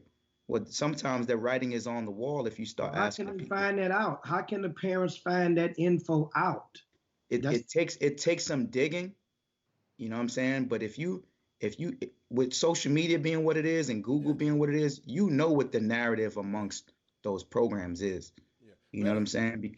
I saw a situation like this this year Mm-hmm. when people were considering Texas. Yeah. And they were thinking they was thinking about the you know the slippery mat that Shaka Smart might be on, or Right. the rocky slope that Shaka Smart might be on, and that's Yeah. why they didn't choose Texas over Right. other schools. So you're right. Right. It's out there. You just got to you got to, Yeah. but these parents they looked into it You and got, they yeah, found it got out. you got to do your research. You got Right. to dig a little bit, and it may not hurt to call Jim Hicks, because Jim Hicks done heard some stuff. He plugged in. You know what I'm Yeah, saying? And every situation is different, that's and correct. in recruiting, and one of the things I learned, you mentioned something earlier that's really I want to revisit and emphasize. You Uh-huh. mentioned the style of play Yes. is one of the things that you mentioned in determining and in evaluating Yeah. schools for you. Well, Yes. what I noticed, guess what? Certain coaches, and I learned this very recently from Kevin Sampson. Yeah. You get certain players, you change. U of H is not playing the same style they played a year ago. Right. That's right. So if you're thinking about University of Houston and you were looking at what they did last year when they made it to the Sweet 16, or the Yeah. year before when they lost to Michigan at the buzzer Yeah. on the upset, that ain't the same. He made a conscious decision. That's one of the hardest decisions that a coach normally would make at Yeah. the amateur level, and that is to go and change up your system for what you have to work with. Right. You see, and he Yeah. recruited these guys.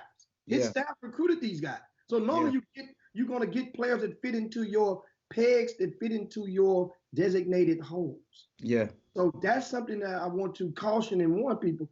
If your kid is good enough Mm-hmm. and he's to get on that court, and you have a collection of kids that are good enough, or whatever the head coach has to work with, they could very well change the decision up, change their Right. system up, right? Absolutely. And so that's something. I mean, it's one of the things that I want to ask you. Coach, when you mention Kevin Sampson, it's easy. He didn't recruit shooters. Yeah, he didn't know shooters. He couldn't recruit shooters. Well, he didn't know that. He had He didn't know two that hell of it a was- day. He had they two had- guys that every time they passed that ball to him, the ball was going. They don't grow on trees, Jimmy Hicks. Yeah, but understand, in his program, they did not think that the second guy would actually stay in the We track. understand what So they they didn't got think. caught. They got caught behind the A ball. Now, meanwhile, some coaches will still go down swinging with what they got to work with. Right. Right? He had Right. no more scholarships left. He could have went. They could have went and made a decision. Now, Hatter. He could have easily did what a lot of coaches do. They'll go and take a scholarship from a kid and go find a JUCO All-American shooter who would have been willing to come to University of Houston and play, but he'd have been playing alongside Quentin Grimes. And Yeah. it wasn't 100% guaranteed that he was going to be eligible. Right. So it's a lot of things that go into it with Kevin Sampson. That's what makes him a great coach. Mhm. Well, His I mean, ability to be able now, to adapt. 2003, he was the National Coach of the Year. A lot of people forgot that Kevin Sampson has been to. He's a great coach. He's when not he- a good coach. He's a great coach. Yes. Yeah, he's a great coach. Great coach. Yeah. He's super accomplished. Yeah, great coach. Hey, Teddy, when you get a chance to, since you're always coaching these kids, when you get a chance, they got a special. I didn't see all of it, and I can't wait. Okay. I'm taping it while we speaking. Bill Belichick and Nick Saban. I didn't know they got a special out. All Okay. coaches should not just cause of basketball or football. All coaches should take a look and watch the transformation, how they had to transform. I mean, I didn't know Nick Saban and Bill Belichick was that close. Bill Belichick was at one of the practice. Guess what he had on? An Alabama sweatshirt. At the practice, these guys been joined to the hip For years. almost forever. Did you know that? I didn't know Yeah, that until I did. Uh-huh. So those guys are. I think he worked for him with the Patriots. They're all part of the Bill Belichick. I mean the Bill Parcells coaching tree. But let me tell you something. I found out. Belichick's dad Uh-huh. was Saban's first coach at Navy or something. He was an Yeah. assistant at Navy. Right. Oh, they gonna take you way back to Navy, dude. When he Oh, was wow. an assistant I'm gonna back check there. that out. And he met him while visiting his dad's house. So they used to I'm gonna just be check that cool out. and talk about football, and then later on the progression of what you're talking about. Yeah. But it's Nah, an good stuff. unbelievable story how great coaches. And guess what? I bet you Kevin Sampson got another great coach that he depends on like that too. That's what that's why I wanted to bring that up. Yep. And of course Teddy Wheeler live with us on the Chop Shop. Teddy, this weekend you are hosting the Stars and Stripes basketball event over at Houston Christian High School, and that schedule we're going to post that schedule on the screen for you guys to see shortly. But tell us a little bit about the Stars and Stripes, and invite the viewers out and share some of the teams, some of the top matchups to see and whatnot. Okay, well, this weekend we are hosting, our second annual of Stars and Stripes event. We're super excited about, having another year. And for this event, one of the biggest things that we wanted to make sure that we kind of was conscientious about is having the right matchups. So many times, we've seen some of the same guys, get a chance to perform on the quote unquote big stage on the main floor. And we want to give some guys a chance to kind of earn their reputations. And that's what the whole Stars and Stripes concept came about. It really came about from a conversation I had with my daughter. I wanted to involve her in the basketball space, and with her own unique, take on things. She came up with the Stars and Stripes concept, as the stars being the players and the stripes are what they're earning. They're earning their reputations on the court. And basically, in order to earn your reputation, you got to play against another guy of the same level. So we have a set of games that's starting on Friday. On Friday, this. And the schedule is on the screen right now, and how does he's formatted on there, and so you can keep going, Teddy. But the schedule is on the screen for the viewers to see. So we got some great matchups for you guys on Friday, tipping off at 5 o'clock. Our 5 o'clock consists of two TAPS Powers, Bishop Lynch out of the Dallas area. They are traditional 6A power in TAPS, and they're going against the Woodlands Christian, who are one of the favorites in TAPS as well. They got some really good local talent. Hopefully Bakari Lestraps will be rejoining his team to kind of lead them into that matchup. We're excited about that game. And in the second game, we have Redemption Prep out of Oklahoma. They got some really good, talented young guys. They got a big kid that is a 2022. Was getting a lot of hype in that area, and they're playing against Universal Academy out of Dallas. So that's going to be a premier matchup as well.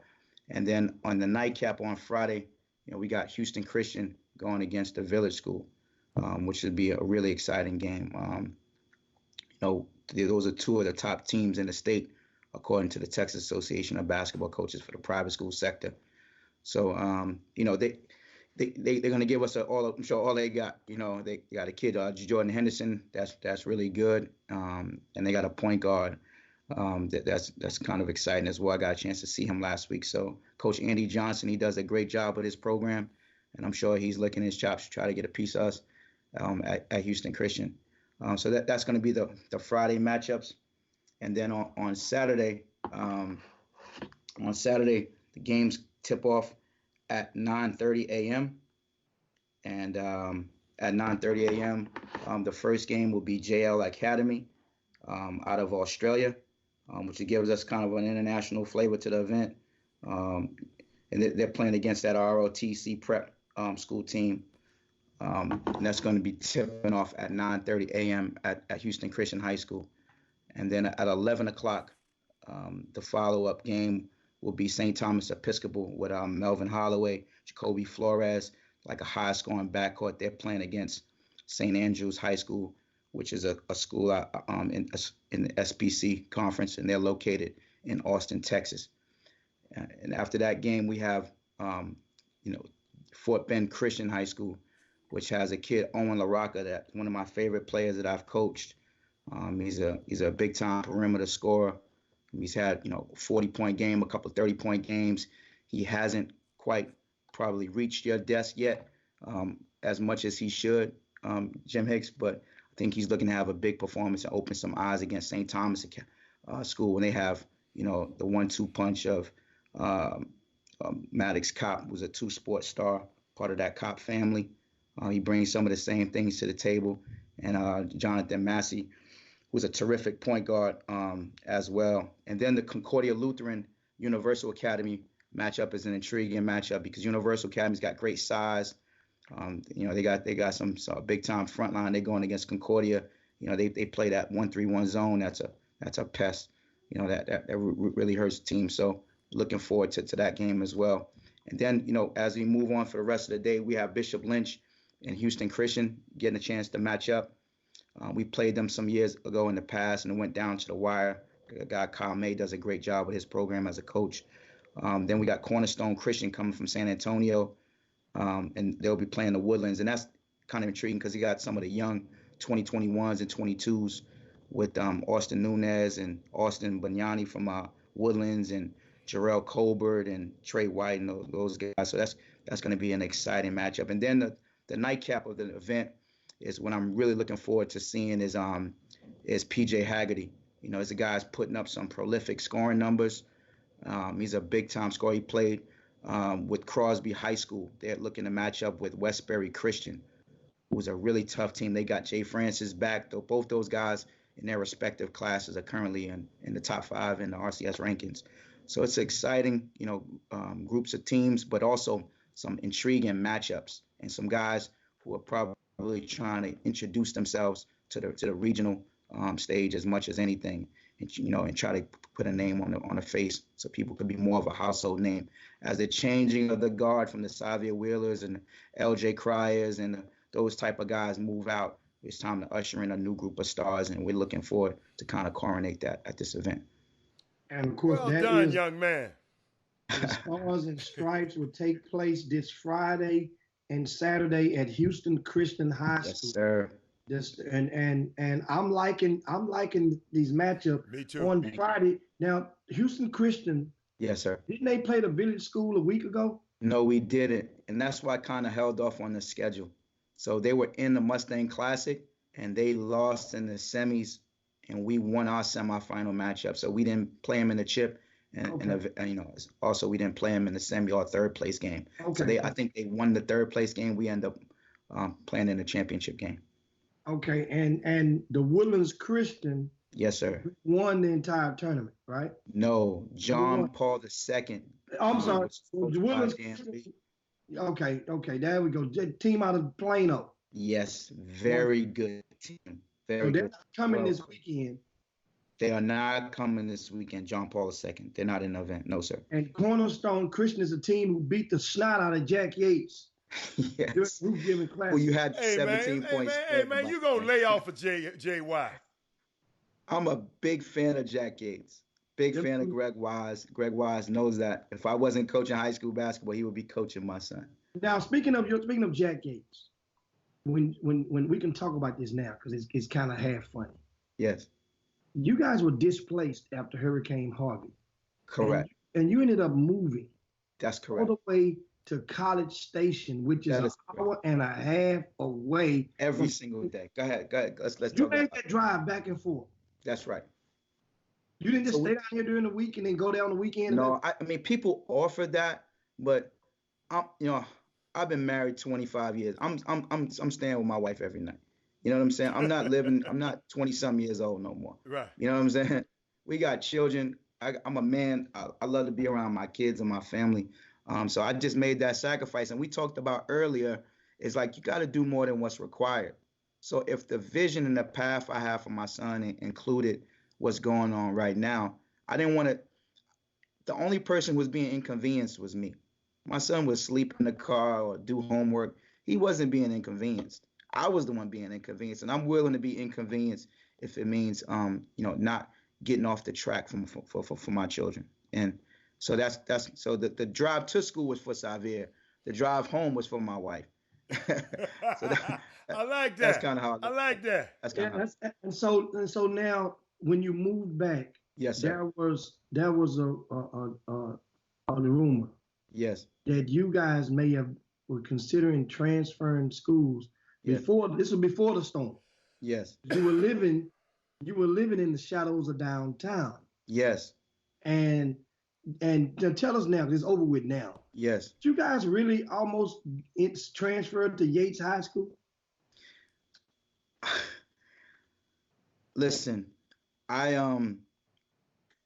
Xavier's relationship with Coach Crandall won over anything that might have been considered. He has a great relationship with Coach Crandall. He had a great relationship with the school. I'm a big fan of Yates. I'm gonna tell you what. When I first moved down here, right, it might have been 2008, 2009. You could probably tell me because the team that was playing was the Pee Wee Gardner, Jacob, Joseph Young, that Yates team. That was the first high school game I went to. When we went to that high school game, I said, man, I want my son to be a part of this. That was the first impression I had with Texas high school basketball.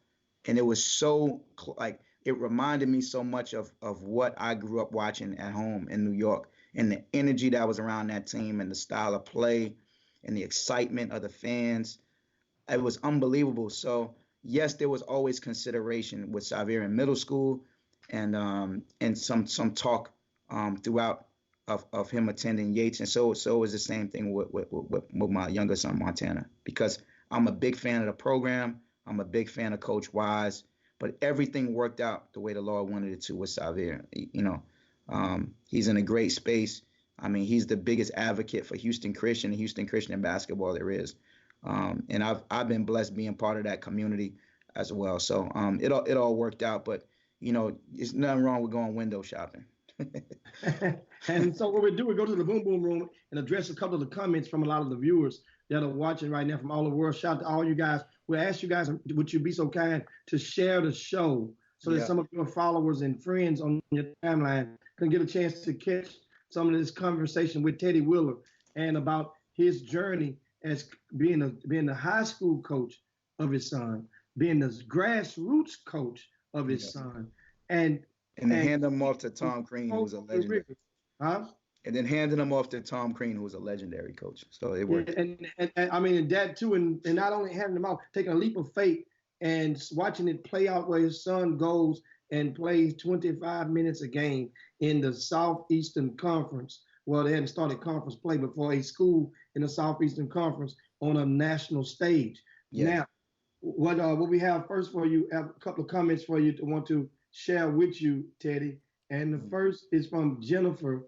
And Jennifer says, Coach Wheeler always does more than what's required.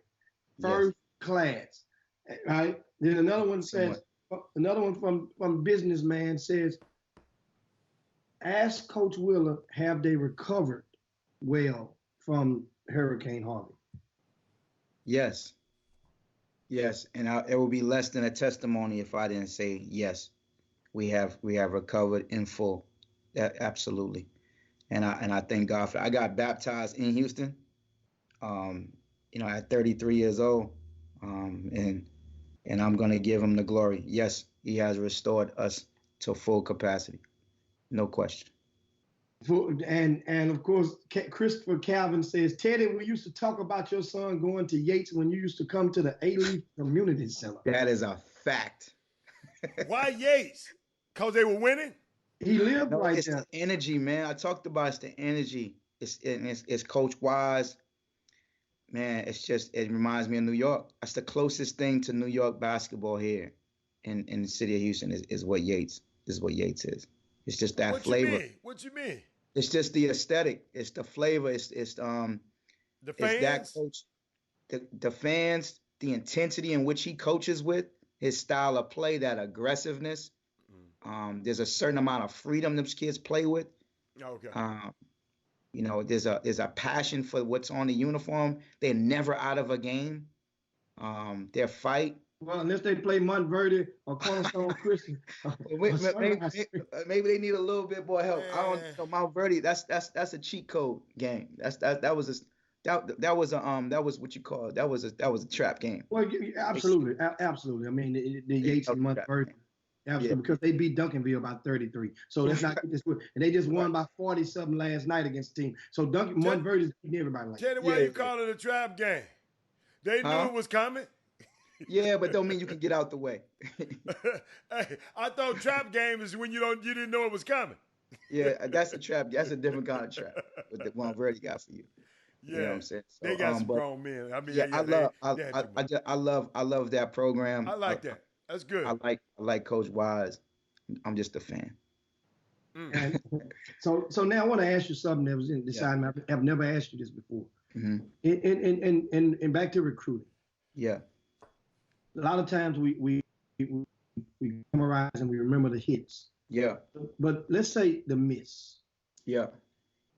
Can you think of a situation that you can reflect back on and you maybe persuaded or influenced or inserted yourself into the equation of the recruitment of somebody else's kid?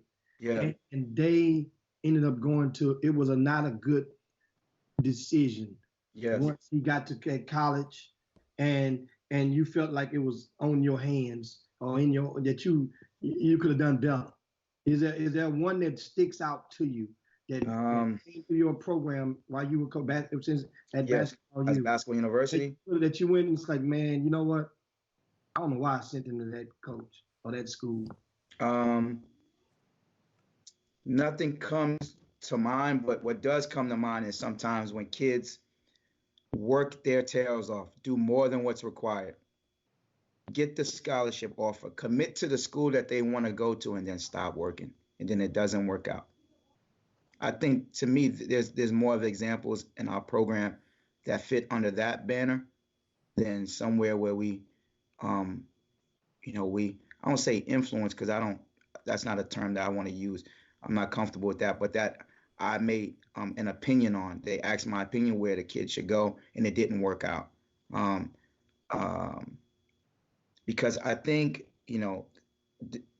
parents have a different perspective on success than coaches do, right? So I may feel like the kid was having success out of school and the parent thinking that's not their version of success because they may have thought success looked differently, but to a college coach, 6 points a game, 5 points a game as a freshman playing 15 minutes, you're a major part of that team, especially if the team only scoring 55 points a game. You're a major contributor to the team. So I think there's more cases for us for Basketball University where guys kind of took their foot off the gas, once they got the scholarship offer and stopped working, didn't take the off-season work as they needed to, wasn't prepared when they went back to school after coming home for the summer. They kind of hung out, was feeling themselves, like that kind of stuff. I think there's more situations like that for BU than it is for in schools where we may have thought it was a good fit and it ended up not being a good fit because for the most part, our freshman guys play. Trey Wesley played a ton as a freshman. Miller played as a freshman. Quentin definitely played as a freshman. Those are guys off the top of my head. Even Abdul Alatish, he's playing. He played as a freshman. He's starting as a sophomore. What's going on with the guy at McNeese? From my understanding, he's redshirting. Okay. He has a red shirt. Yeah. Were you talking about Colin Warren? Colin Warren, yes, sir. Yes, he's a red shirt. Okay. He's a red shirt. I didn't know. It's not because of basketball, Right. because of his academic. Yes, Oh, and he okay. was, That's good. and he's, and the footnote to that is he's a National Honor Society student. Oh. Yeah, yes. It was just something with the With the classes from Victory Prep. with the classes from Oh, the that's that is right. correct. Got you. That's correct. Gotcha. Big time student, super bright kid, great family, unbelievable talent, and that's why we put him on those teams. His talent is undeniable. He just hadn't been seen. And there's guys in the Stars and Stripes program in this event this weekend that are similar. I.e. like a Owen LaRocca, those type of guys. These guys are ready for what's coming next, and I think this opportunity serves them well to be able to play on this stage. So we're excited about this event this weekend to be able to showcase some of these guys, to get in front of media, to have quality games, competitive matchups where they're going to have to reach down and perform at a high level to be able to have success. And now this weekend, the Stars and Stripes once again. how can they get tickets? Are they advanced tickets, or they come to the door? Yes, the tickets are being sold at the door. The general admission will be $10. You can see, you can leave and come back to see the games you want to see. It's kind of an all day thing. So, that's kind of going to be the deal with it. So we're excited about those matchups early in the day, and certainly excited about the matchups as the day moves on. So there is no advanced tickets online or anything. You just come pay at the door, kind of show up and get ready to feast your eyes on some guys you haven't seen and some shooting stars who are looking to ascend to new heights. And of course that's going to be this weekend. Get out and support the Stars and Stripes basketball event. And I'm looking to see this PJ Haggerty and Westbury Christian matchup. Cause I know there's a lot of talk about a bunch of 2022s in the city, in the state, but I think he right up there at the top. I'm not gonna lie to you. Well, hell, Teddy, he ranked number 2. I know. So that is, what do you mean he's right up there near the top? I'm just saying, but like how we locally kind of know who the guys are in Dallas in that 2022 class. I think the Houston kids, like if you're number 2 in the city of Houston, you should be a national name.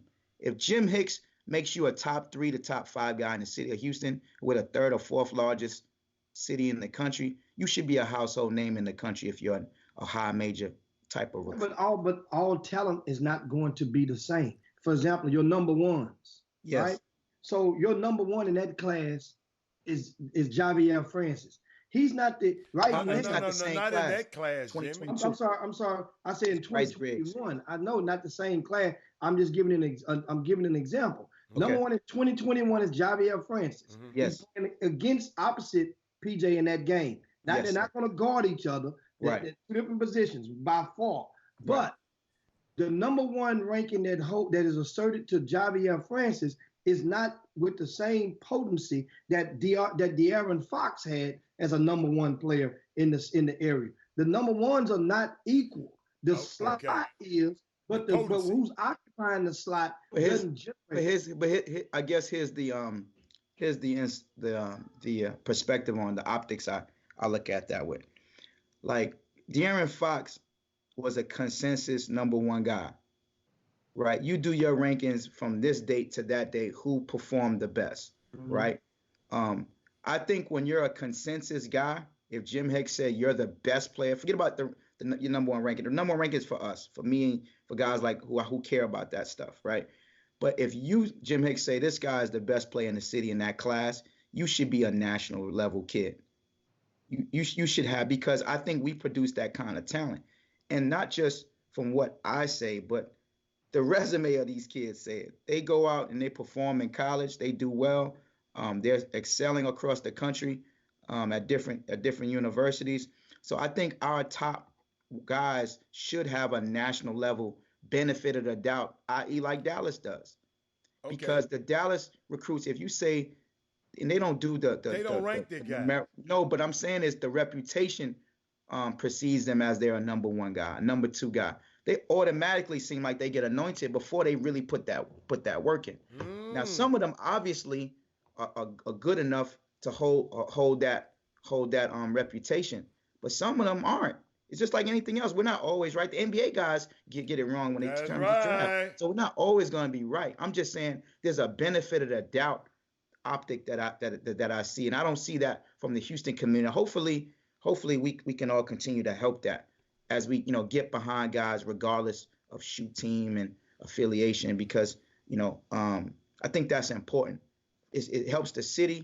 It brings a lot more notoriety to what we're doing locally, and it helps those kids get a chance to be in front of more eyes and play in front of more high-level games, because that's ultimately when you prove yourself, right? When you're playing against high-level competition in elite games. Well, it's hard to get to the elite game if you don't have the big reputation. Go ahead. No, I'm saying it'll come. The thing is, it is, as I say all the time, all eggs don't hatch on the same day. Yes, you do say that. And what happens is, so many people, if I look over at you and I'm worried about your egg, everybody's worried about other people's eggs. Yeah. And that's what happens. Your egg didn't hatch. So now I'm mad because now I feel like my egg should be hatching. It's going to come if you stay the course. Yes. For example, PJ Haggerty had an opportunity. He played with Basketball University toward the end of the summer, right? Yes, he did. Now let's say PJ Haggerty goes out there with you guys, and let's say he has one of those. We'll just revisit the hands of time. Mm-hmm. Go back to June to July. And let's say PJ Haggerty goes and hit 9 or 10 threes in one game, and you guys win against Compton Magic. Mm-hmm. You know what happens? It's a whole different. By the time he gets back to Houston, their national reputation is set. Right. And that's what happened. My question would be, since he was there live events that he was on?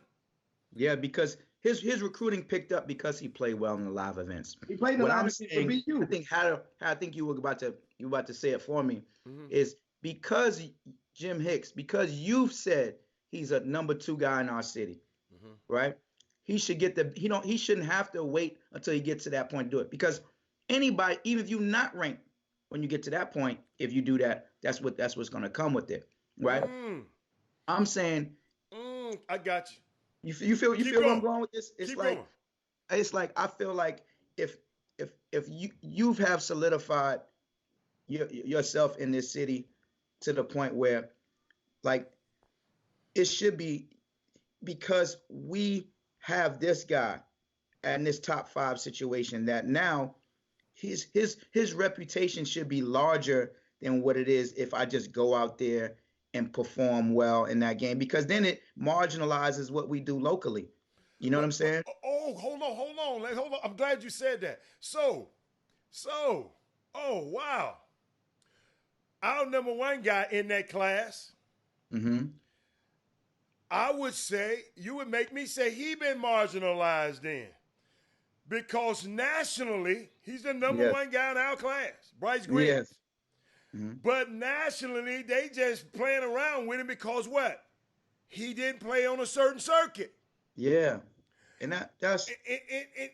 I'm glad I would have never brought that up, because people think it's self-serving. There's a lot of funny games being played. But what I'm saying is, I think the RCS stamp should be stronger. And I think the only way that happens is if we, as a basketball community, get behind the guys. Because Kicks, you don't have a vested interest. You don't have a team.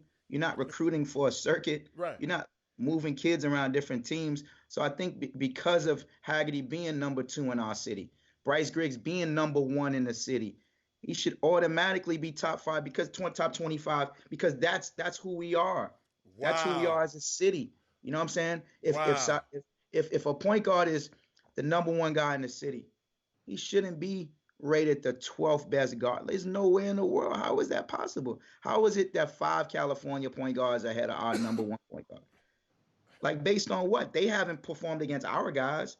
So who did they perform against nationally to get that reputation? You see what I'm saying? And I've seen it in the past, not just with my kid, take my kid out of the picture. Right. But if you marginalize the number 1 guy, you hurt the 18th guy. You hurt the 30th guy. You don't just hurt the number 1, because number 1, if he good enough, like you say, he going to go prove it anyway. Right. But the 30th guy gets hurt, because if you marginalize him, everybody else gets pushed down a notch. And I want to see more of that, and I want to be more of an advocate for change in that area, to say this is who we rocking with. The coaches should know. Yeah. The high major guys should be informed. He's a dude, and PJ Haggerty is a dude. Ain't no question about that. Bryce Griggs is the dude, bro. Right. Right. I'm saying, right. It shouldn't take him to go up there to Dallas and mop up something up there. It shouldn't take that. Them kids up there, they getting what they need nationally. They getting the benefit of the doubt nationally as well. And to some extent, of course, they've earned that. But I'm saying, we've Houston kids, and especially the teams that I have a chance to put my eyes on, and certainly had a chance to coach. We don't won some games around them parts. You done been there, Hicks. Yeah. You done been in some games where you were, watching us closely. We don't win some games up there, and that's just what it is, Great. So, I think because of the RCS stamp, that should be as strong as any national stamp that a kid can get because we getting players coming through here, man. Yeah. Well, I mean, that comes Great with it. point. Like you I've mentioned, never heard it. I'm sorry, Jimmy. you mentioned as far as the rallying around and people, it's been I've used the term a year ago.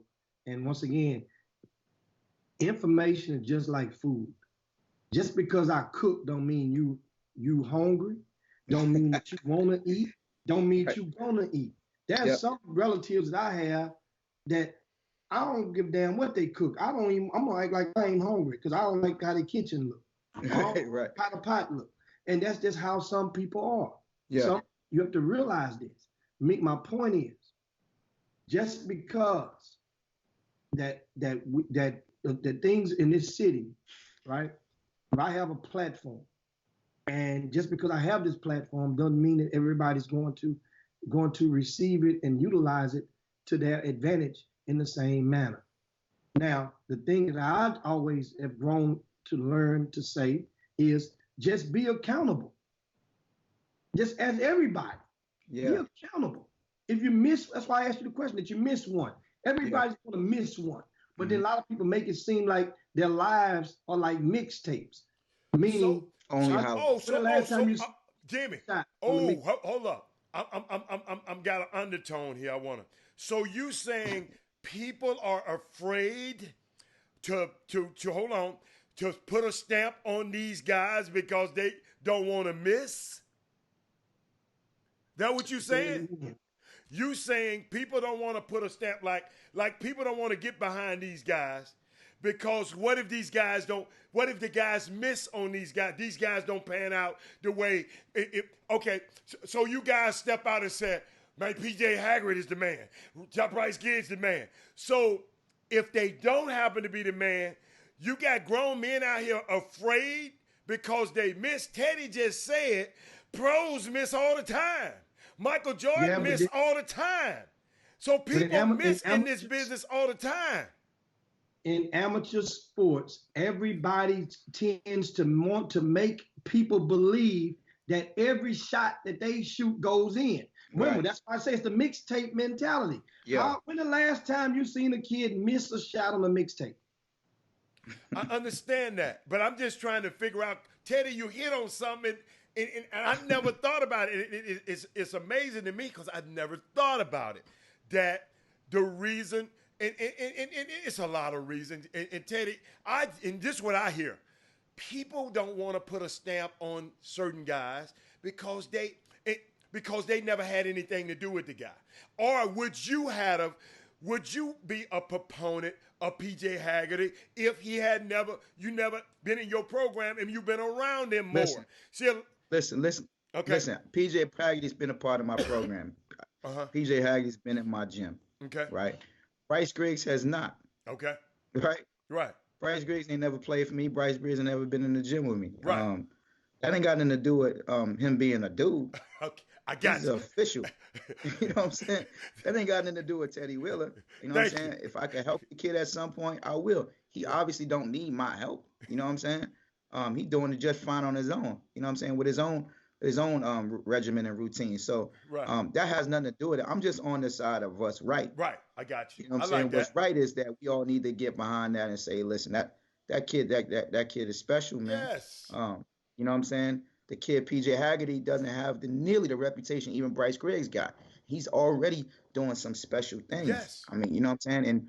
And because he plays, let's say I still had an AAU program, it doesn't mean I need to slight my guy. There you go. What I need to do is get behind that too, and then match that up. Yes. There you go. You see what I'm saying? There you go. Because ultimately, if he's the best guy in the country and my guy can spar with him to a draw, we gonna look okay. If he can get the win and outplay that guy on a one day, that's gonna be something for his resume. You know what I'm saying? So I don't think there's any downside in everybody in Houston being hot. Instead of being a bandwagoner, when he do make absolutely, or instead of taking shots at that guy because he's number one. Wow. Okay, boy. That don't help nobody. Don't help nobody. Oh my! Hold up. Get what you said. It hurt that guy number 18. Absolutely. Great way to put it, man. I mean, there's some names in that 2019 class who I was a big fan of, and I think some of the guys at the top being kind of slighted hurt them. You know what I'm saying? The kid at Hartford. Yeah. Yes. It was from Shadow Creek. He was at the top. I known that kid since he was in the 3rd grade. I known his dad. You know what I'm saying? The kid played for me in the 3rd grade when he was a real young kid. Yeah, that kid's tremendous. Yes. Yeah, but understand this, Teddy. Understand. He's tremendous. Understand this. So if you knocking number 1, knocking number 5, knocking number 8, he was always around 25, 30. Wait a minute, talking about the PJ kid? Always was good. Yeah. Yes. PJ Henry. I've always seen his name up good top. Enough. Huh? He always been good enough. And you know what? That was one of the reasons why we did the thing at Yates. You know what I'm saying? But go ahead. I don't mean to cut you off, Higgs. Go on, No, I'm saying is people, the understanding, and a lot of people are reluctant and are so stubborn that they fail to go and ask the qualifying question. Yeah. And now you don't have to come on a public platform or go in the boom boom room to ask a question in order to seek understanding. A lot of times people ask the questions to seek justification, to justify their own thoughts, as opposed to try to just understand what the hell making this guy tick. There's some bad clocks out there. Some people tick wrong. If you ask them, you'll find out, then you'll understand. Oh, I see why that guy, I see now.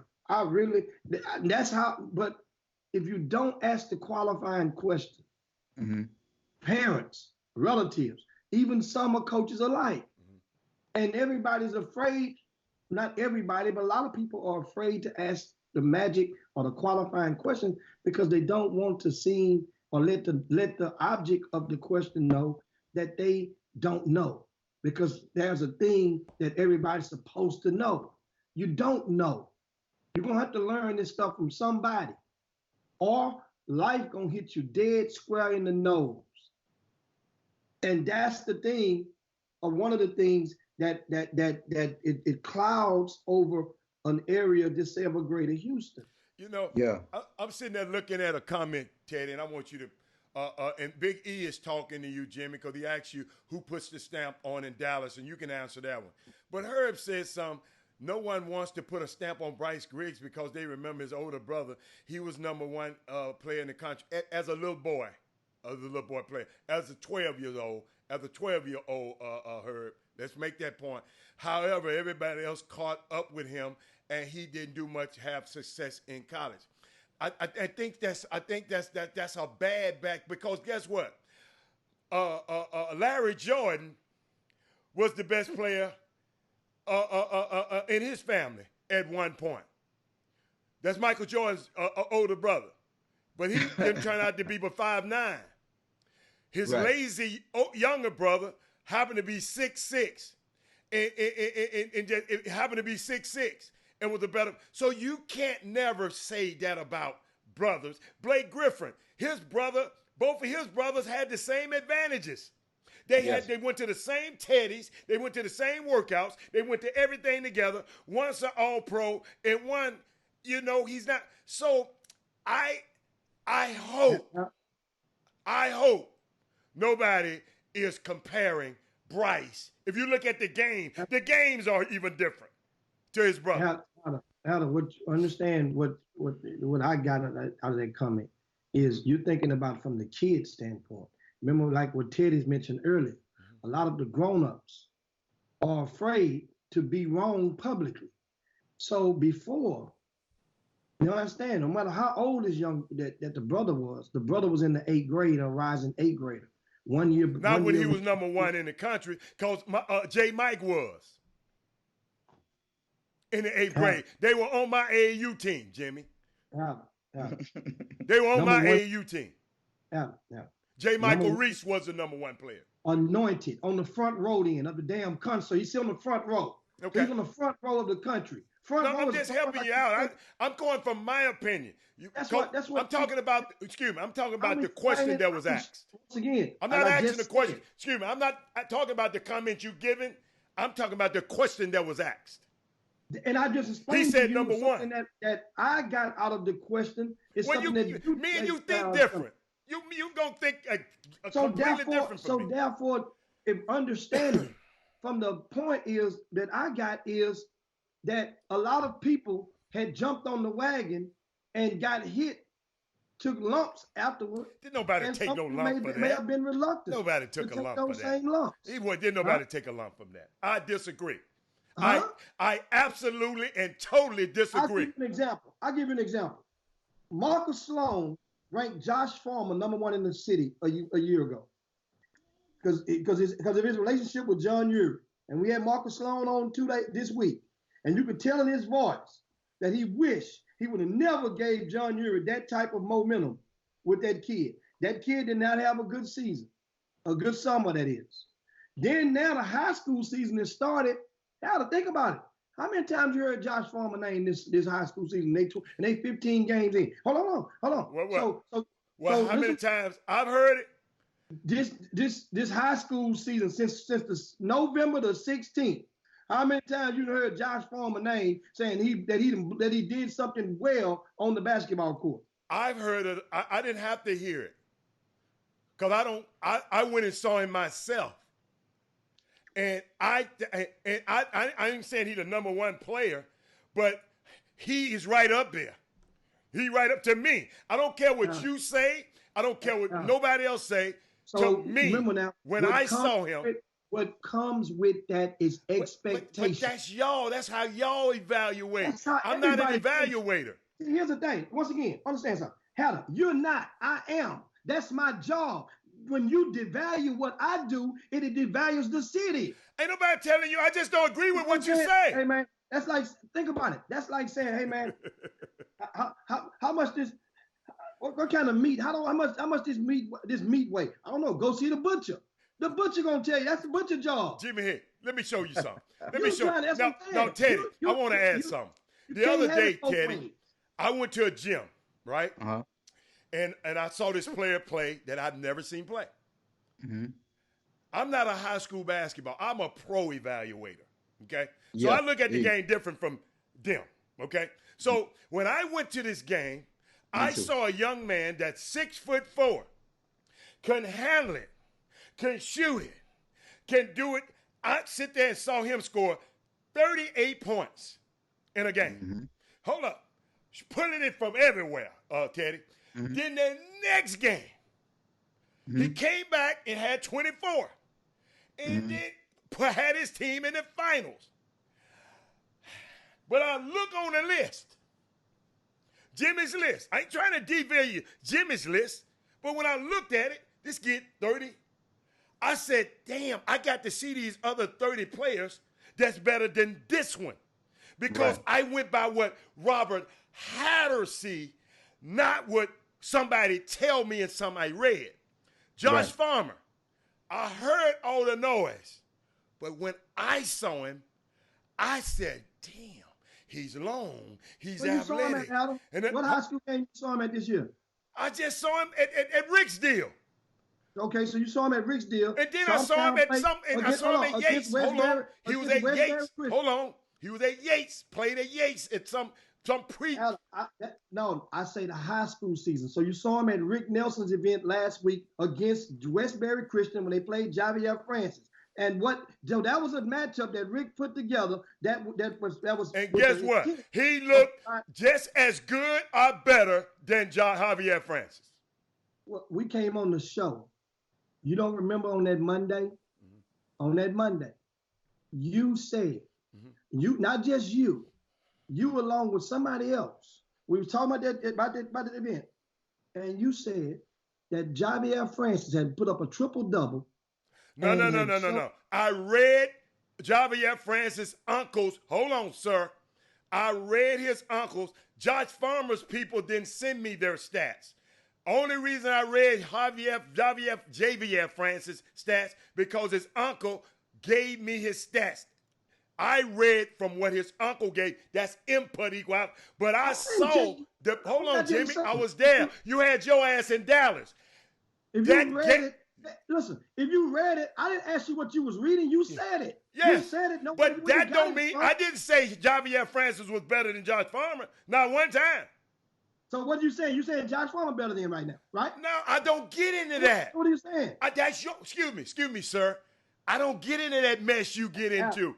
Jimmy, Al, that's your job. Eventually, you are graded by your productivity. You cannot avoid your productivity, whether it be for the better or for the lack of. So Your productivity is yeah. going to be the measure, going to be the ultimate measuring stick. So to go back to what you said a little earlier, Hatter, you were looking for, that guy that you went to see had that production over those 2 games on the list. Yeah. So, I've done that in the past too, where I went to see a guy because somebody told me about him. And I went to see a kid in the high school gym, whatever. Might have been the only guy there. No one told me this guy was a star player or anything like, but hey, you need to go see this kid. And if he's not ranked on the list and he has some great games, I'll hit up Hicks and be like, yo, such and such need to be on here. You know what I'm saying? Because from what I just saw, he does this and he does that and he's better than this guy. So I think that would help the list more if we just go back and say, or call Hicks or call Doug and be like, yo, have you seen this guy? Because he's not on the list, but I just saw him. And sometimes kids get better in seasons, right? Like He may have a bad summer because he's with the wrong team, or his, how he's being utilized may not be favorable to his talent. And then he gets to the high school where he has a tremendous amount of usage, right, Hatter? He may be the only guy. So now he can show everything he can do. So now it's time to revisit on the next rankings where that kid stands. And I think that's ultimately what we can do to help, just, not necessarily Jim Hicks, but help RCS to be able to get those things right. If we continue to find guys and lay eyes on dudes that may be overlooked because of their AAU situation, or it may go reverse. A kid may be playing a passing game, which is like code for me for like a slow-paced high school situation. But you see him in AAU and he looks amazing. There's a kid at Klein, I think his name is Aaron Scott, where I saw him in high school. I'm like, I seen him in my gym. I'm like, man, this kid got talent. If he, what I'm saying? But you can't show it if you're only playing 40 possessions of the game and the team is averaging 45 points. Like you got to do some exceptional stuff to stand out in that kind of. I saw Javon Lowry like that at Pearland High School. Play a slow-paced game, old school coach. They want to control the tempo. I called Rossi from the game, like, man, he said, how he look? I said, he got 8 points, but I love him. You know what I'm saying? Because he showed me he got athleticism. He made a shot from deep. He could defend. He got big-time toughness. And look, he fit in with what we do at Basketball University. Now he's at Louisiana Lafayette. So I think those kind of things sometimes help if you make that call to say, hey, have you seen this guy? You could call me and say, hey, Ted, you seen this guy? I may not know him. Like, man, I'm going to go check him out. And then I think that way we keep RCS accurate. Let's take Jim Hicks out. Let's keep RCS as the most accurate thing that we can have. And I know Sloan, he does a good job with the ranking stuff as well. And it's okay to have some, more than one. But I think Jim Hicks is his tenure with this stuff and as much time as he's put in, I think ultimately, if that stamp is approved from the city, I think we need to get behind it and not because I have a guy. That means I need to marginalize this guy. I think that stuff hurts the city. I think it hurts grassroots basketball, and I definitely think it hurts the other guys involved and other players, I would say, involved in it. And but this city is so big, you get overlooked. Guys out there know, and you can sit in and attest, and you can attest, Teddy. A lot of the summer coaches out there have at one time or another called me and said, hey, man, I got this one kid, Hicks. I think this kid a little bit too low. I need to be bumped a little higher. Or I got this kid that ain't ranked at all. Put him on the list. So what we used to do, what I'm a fan of doing is matching it up. Well, I'm talking about that game. That's what I like. I speak for me and Rossi.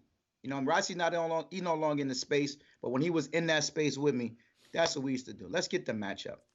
That's why our guys played against the guys they played. No. I'm asking you on a level of experience. Yes. My phone line is one of the few.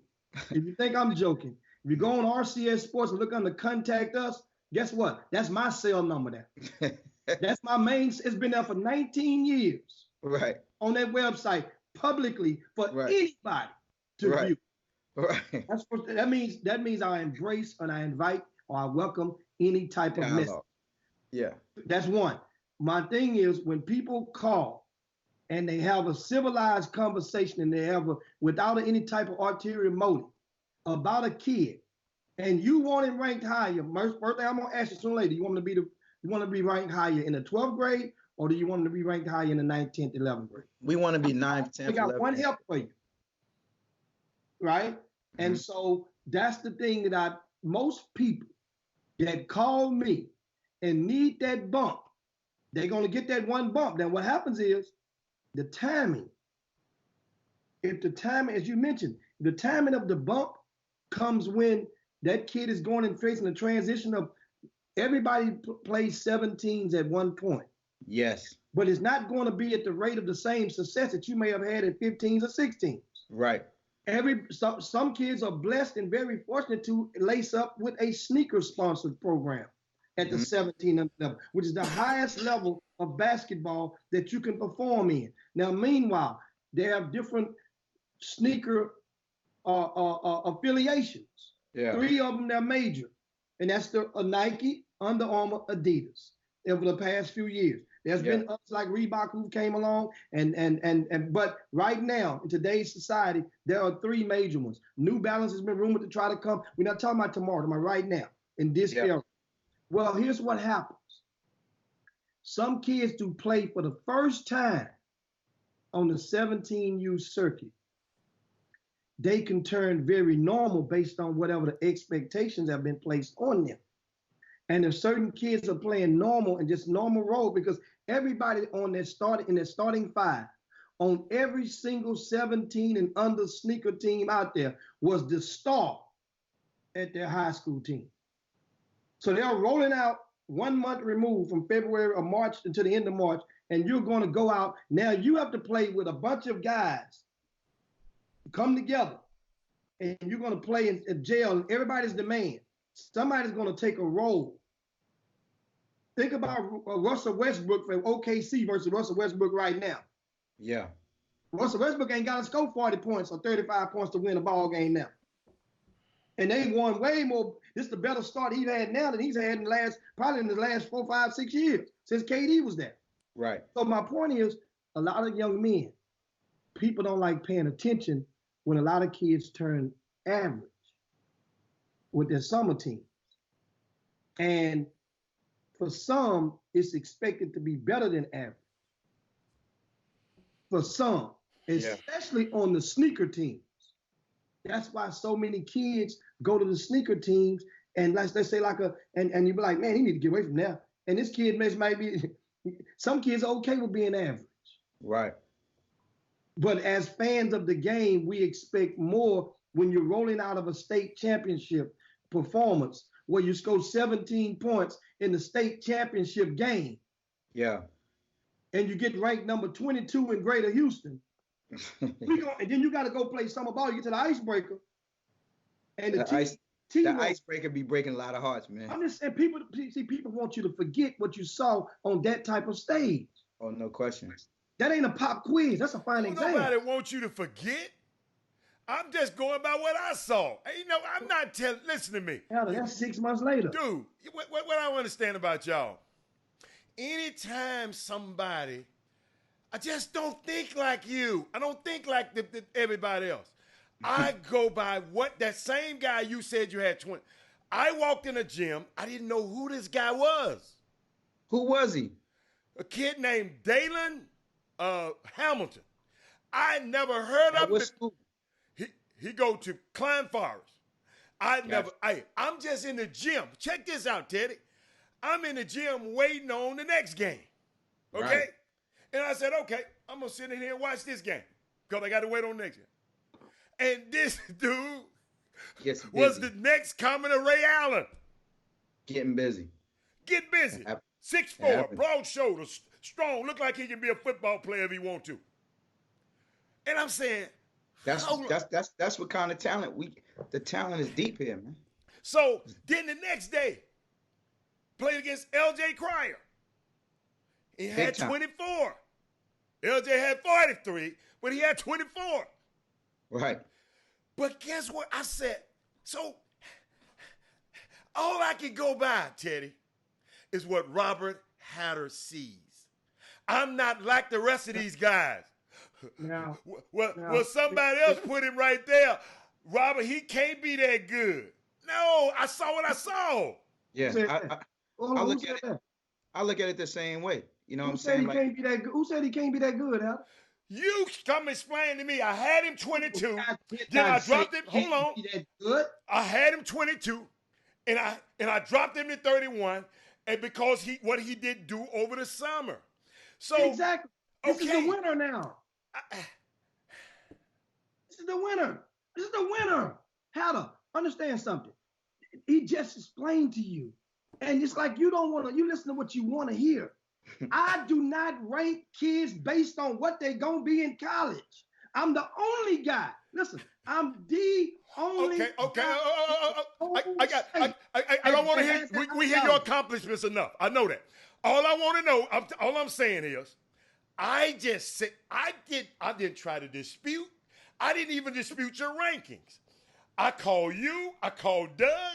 Hold up, Teddy. I'm gonna show you how bad it was. I looked at the program. Teddy. This program right here from the Katy tournament, right? I looked at the program. His name was another name, Dylan. So he got a twin brother. And I'm thinking Jimmy got both of the brothers ranked. Because in this program, they got his name as Dylan instead of Dalen, right? Yeah. So guess what I do? I'm going to show you how cold he was. I went and asked the Clan Forest parents. Oh, wait a minute. Who is this dude right here? And then I saw his brother on the bench. I said, which one is the basketball player? And they told me. So Jimmy think I'm disputing him. I don't care. I just said he got me talking about him today with Teddy Willer on here. You know his name now. He played for Team Harden. Hold up. I even called some of the people on Team Harden. Yeah. And he just said sometimes he did this. But from what I saw, maybe he just said, Robert Hatter in this building, I'm about to clown. Because guess what, Teddy? I'm going to see Clyde Forrest play this year because of that boy. And I ain't, Jimmy, I'm not telling you where you trying to get in there. I ain't telling you where you had him ranked. Yeah. You just did. You just did in another language. All I said was. You just did. No. All I said was, it'll be hard for me to find 30 guys better than this guy. Understand something. You just did in another language. You just said you said my stuff is slop. I don't know what the hell I'm talking about. You just said in another language. And here's what I'm gonna remind you of. What language? Hold up, tell me my language, because I'm very good at words. In another coded language, when it wasn't meant to be coded, just because. No, that's the way you took it. That's the way you took it. That's the time they never done it took it. Okay. You just challenge what. Don't speak for everybody. Don't. People texting me right now, so don't speak for everybody. Don't speak for everybody. Now, see, here we go again. Once again, I'm the butcher. I'm talking about the meat. I ain't talking about the shoes. I'm the butcher of this store. So that's what it is. And you can still go, you can tell your opinion on the meat. You went to the butcher. Hey, excuse me. I don't know that parallel. Help me out with the butcher part. Help me. You the butcher. Help me, because I don't understand what you mean. That's all. Just let it resonate. No. I'm not. You explain to me. You're not getting. There's only one store in town. You say you the butcher. I'm the butcher. You can come and buy some links, but the butcher got to make them links and put them in the thing for you to get them. I'm the butcher. Okay, butcher. Hey, hooray for the butcher. But guess what? I'm not the butcher. I'm not the meat. So guess what? I'm not the meat. Hold on. I'm not the meat. I'm just I'm just a guy. Here's what I suggest. Yeah. Like, for people watching this, I think this is like an example on when you can reach out and say, hey, Doug, or hey, Jim, this kid might have turned the corner. These kids in high school, sometimes they grow 2 inches, sometimes their athleticism kick in at different points. That those are things that commonly happen throughout the duration of high school. You can actually get to another level within 12 months. And if you saw him in the summer, spring, and he was a role player on a regular team, might not have had the confidence to to go ahead and shine like that. Because if he'd have been getting 30 some on the circuit, yeah, we all would know who he is. Bingo. And he played with Team Harden. We would definitely know. And So guess what? obviously that kid done turned a corner. So now it's up to us to look at him a little closer and reevaluate and go Yeah. back in there and fix Yeah. that. You know Fix what's it. happening right now? Remember, Klein Forest went to the state championship With a good next senior month, laden and team. he was the third. Guess what? And he played. Remember, I just told you. With He my had dude, Calvin 17 Solomon. points in the state championship game against Duncanville. He scored 17. Yeah. In the semifinals, he scored 4.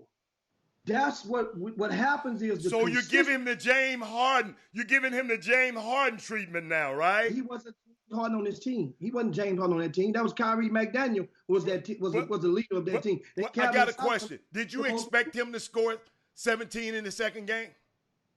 No. Butcher. Did the Butcher expect him? Did the Butcher expect him to score 17?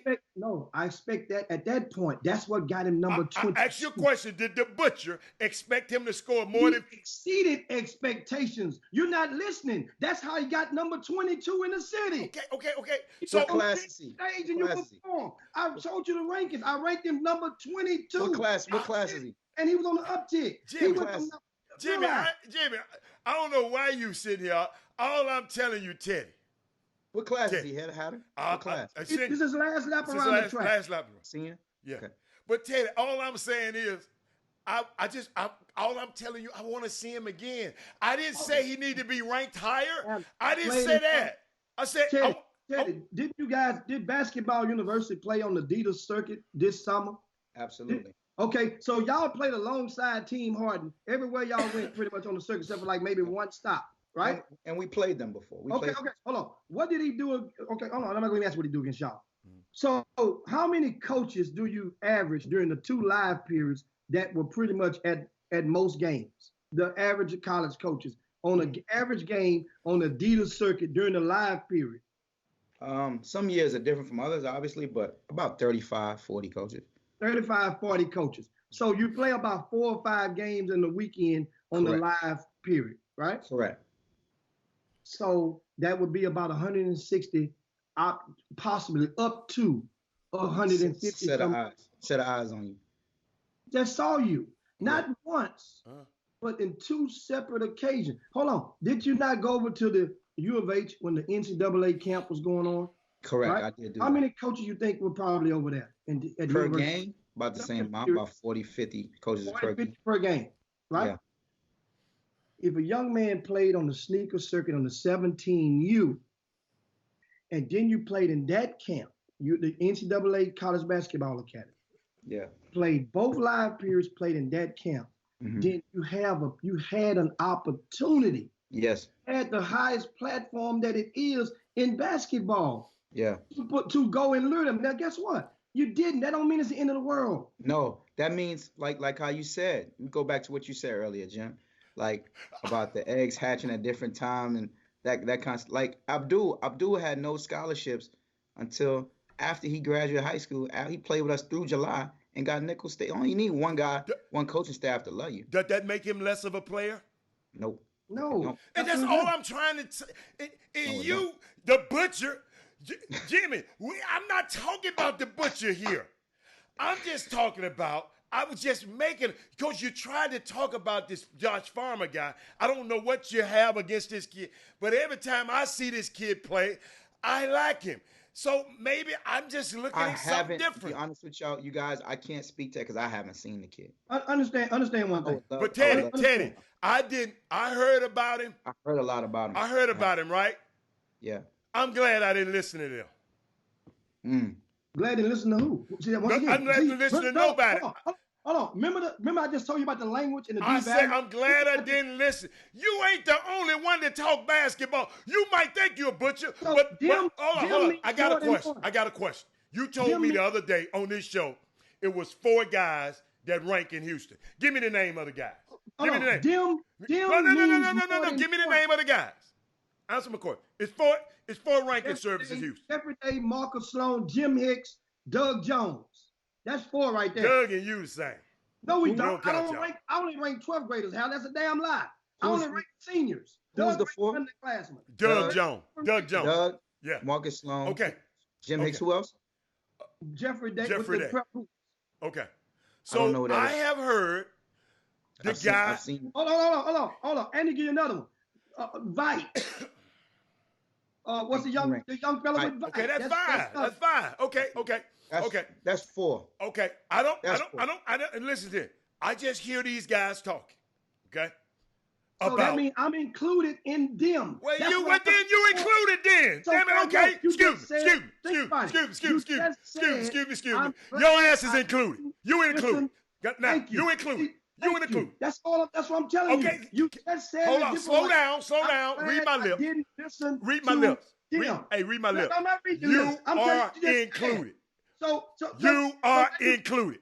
So that means once again, as I just stated to you, I wasn't saying it for justification. I'm telling you because I'm paying attention. I'm paying attention to the devaluing, and you're not understanding. You just saw a kid make a. Excuse me, Jim Hicks. Stop. Let me tell you something. I don't know how great you think you are, but I think of my. Excuse me, sir. But I think of my opinion. Hold on, Jimmy. I just let you talk. Damn good at what I do. Okay. That's what I'm telling you. Okay. In my sector, I'm one of the best in the world at what I do. That's for damn sure. I take all challenges. You remember you told me, Jimmy. This is one right here. This is one right here. This is what I do. Jimmy, you say you 70. Who does Jimmy, you say you 70% wrong. Something. Who does Jimmy, you say you 70% wrong, right? No, 70% right. 76 right. So that 30%, hold on.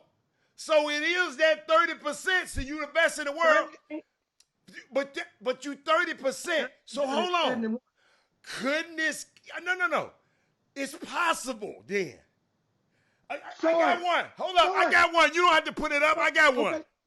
What's better than this? What magazine in the high school basketball sector in the country is better than this? Jimmy. No, stop. No, let's stop right there. Give receipts since you want to go there. Show you just how good I am. I'm a bad mojo. And what I do. And if I don't say it, who the hell is? You gotta remember that.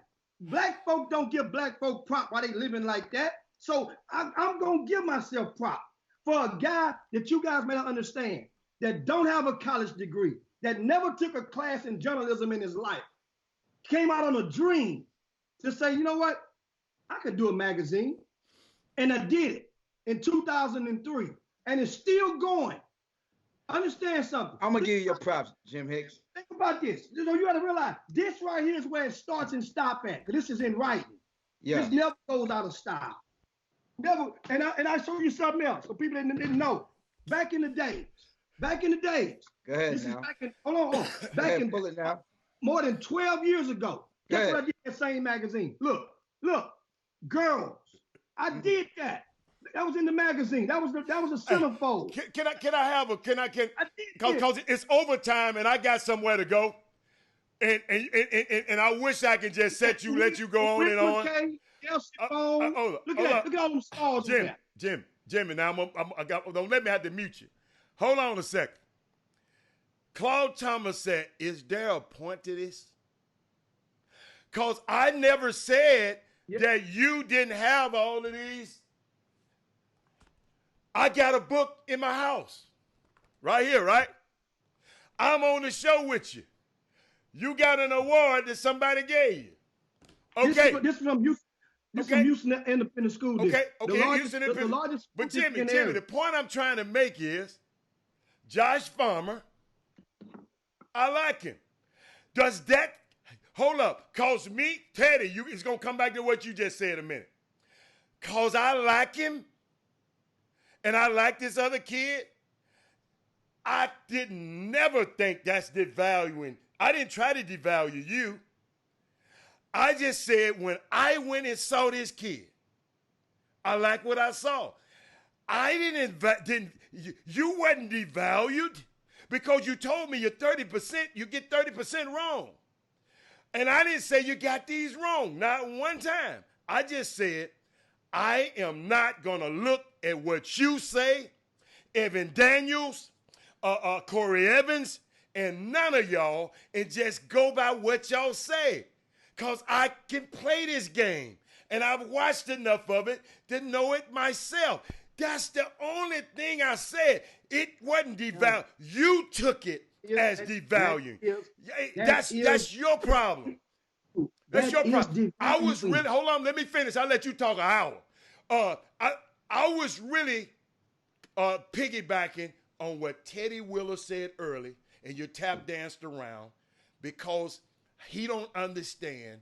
Now I see why some kids, and now people might got to understand it, why some kids get promoted in this city, and then some kids might not. That's the only point. I was piggybacking on what Teddy. I try to stay on task. It don't have nothing to do with you.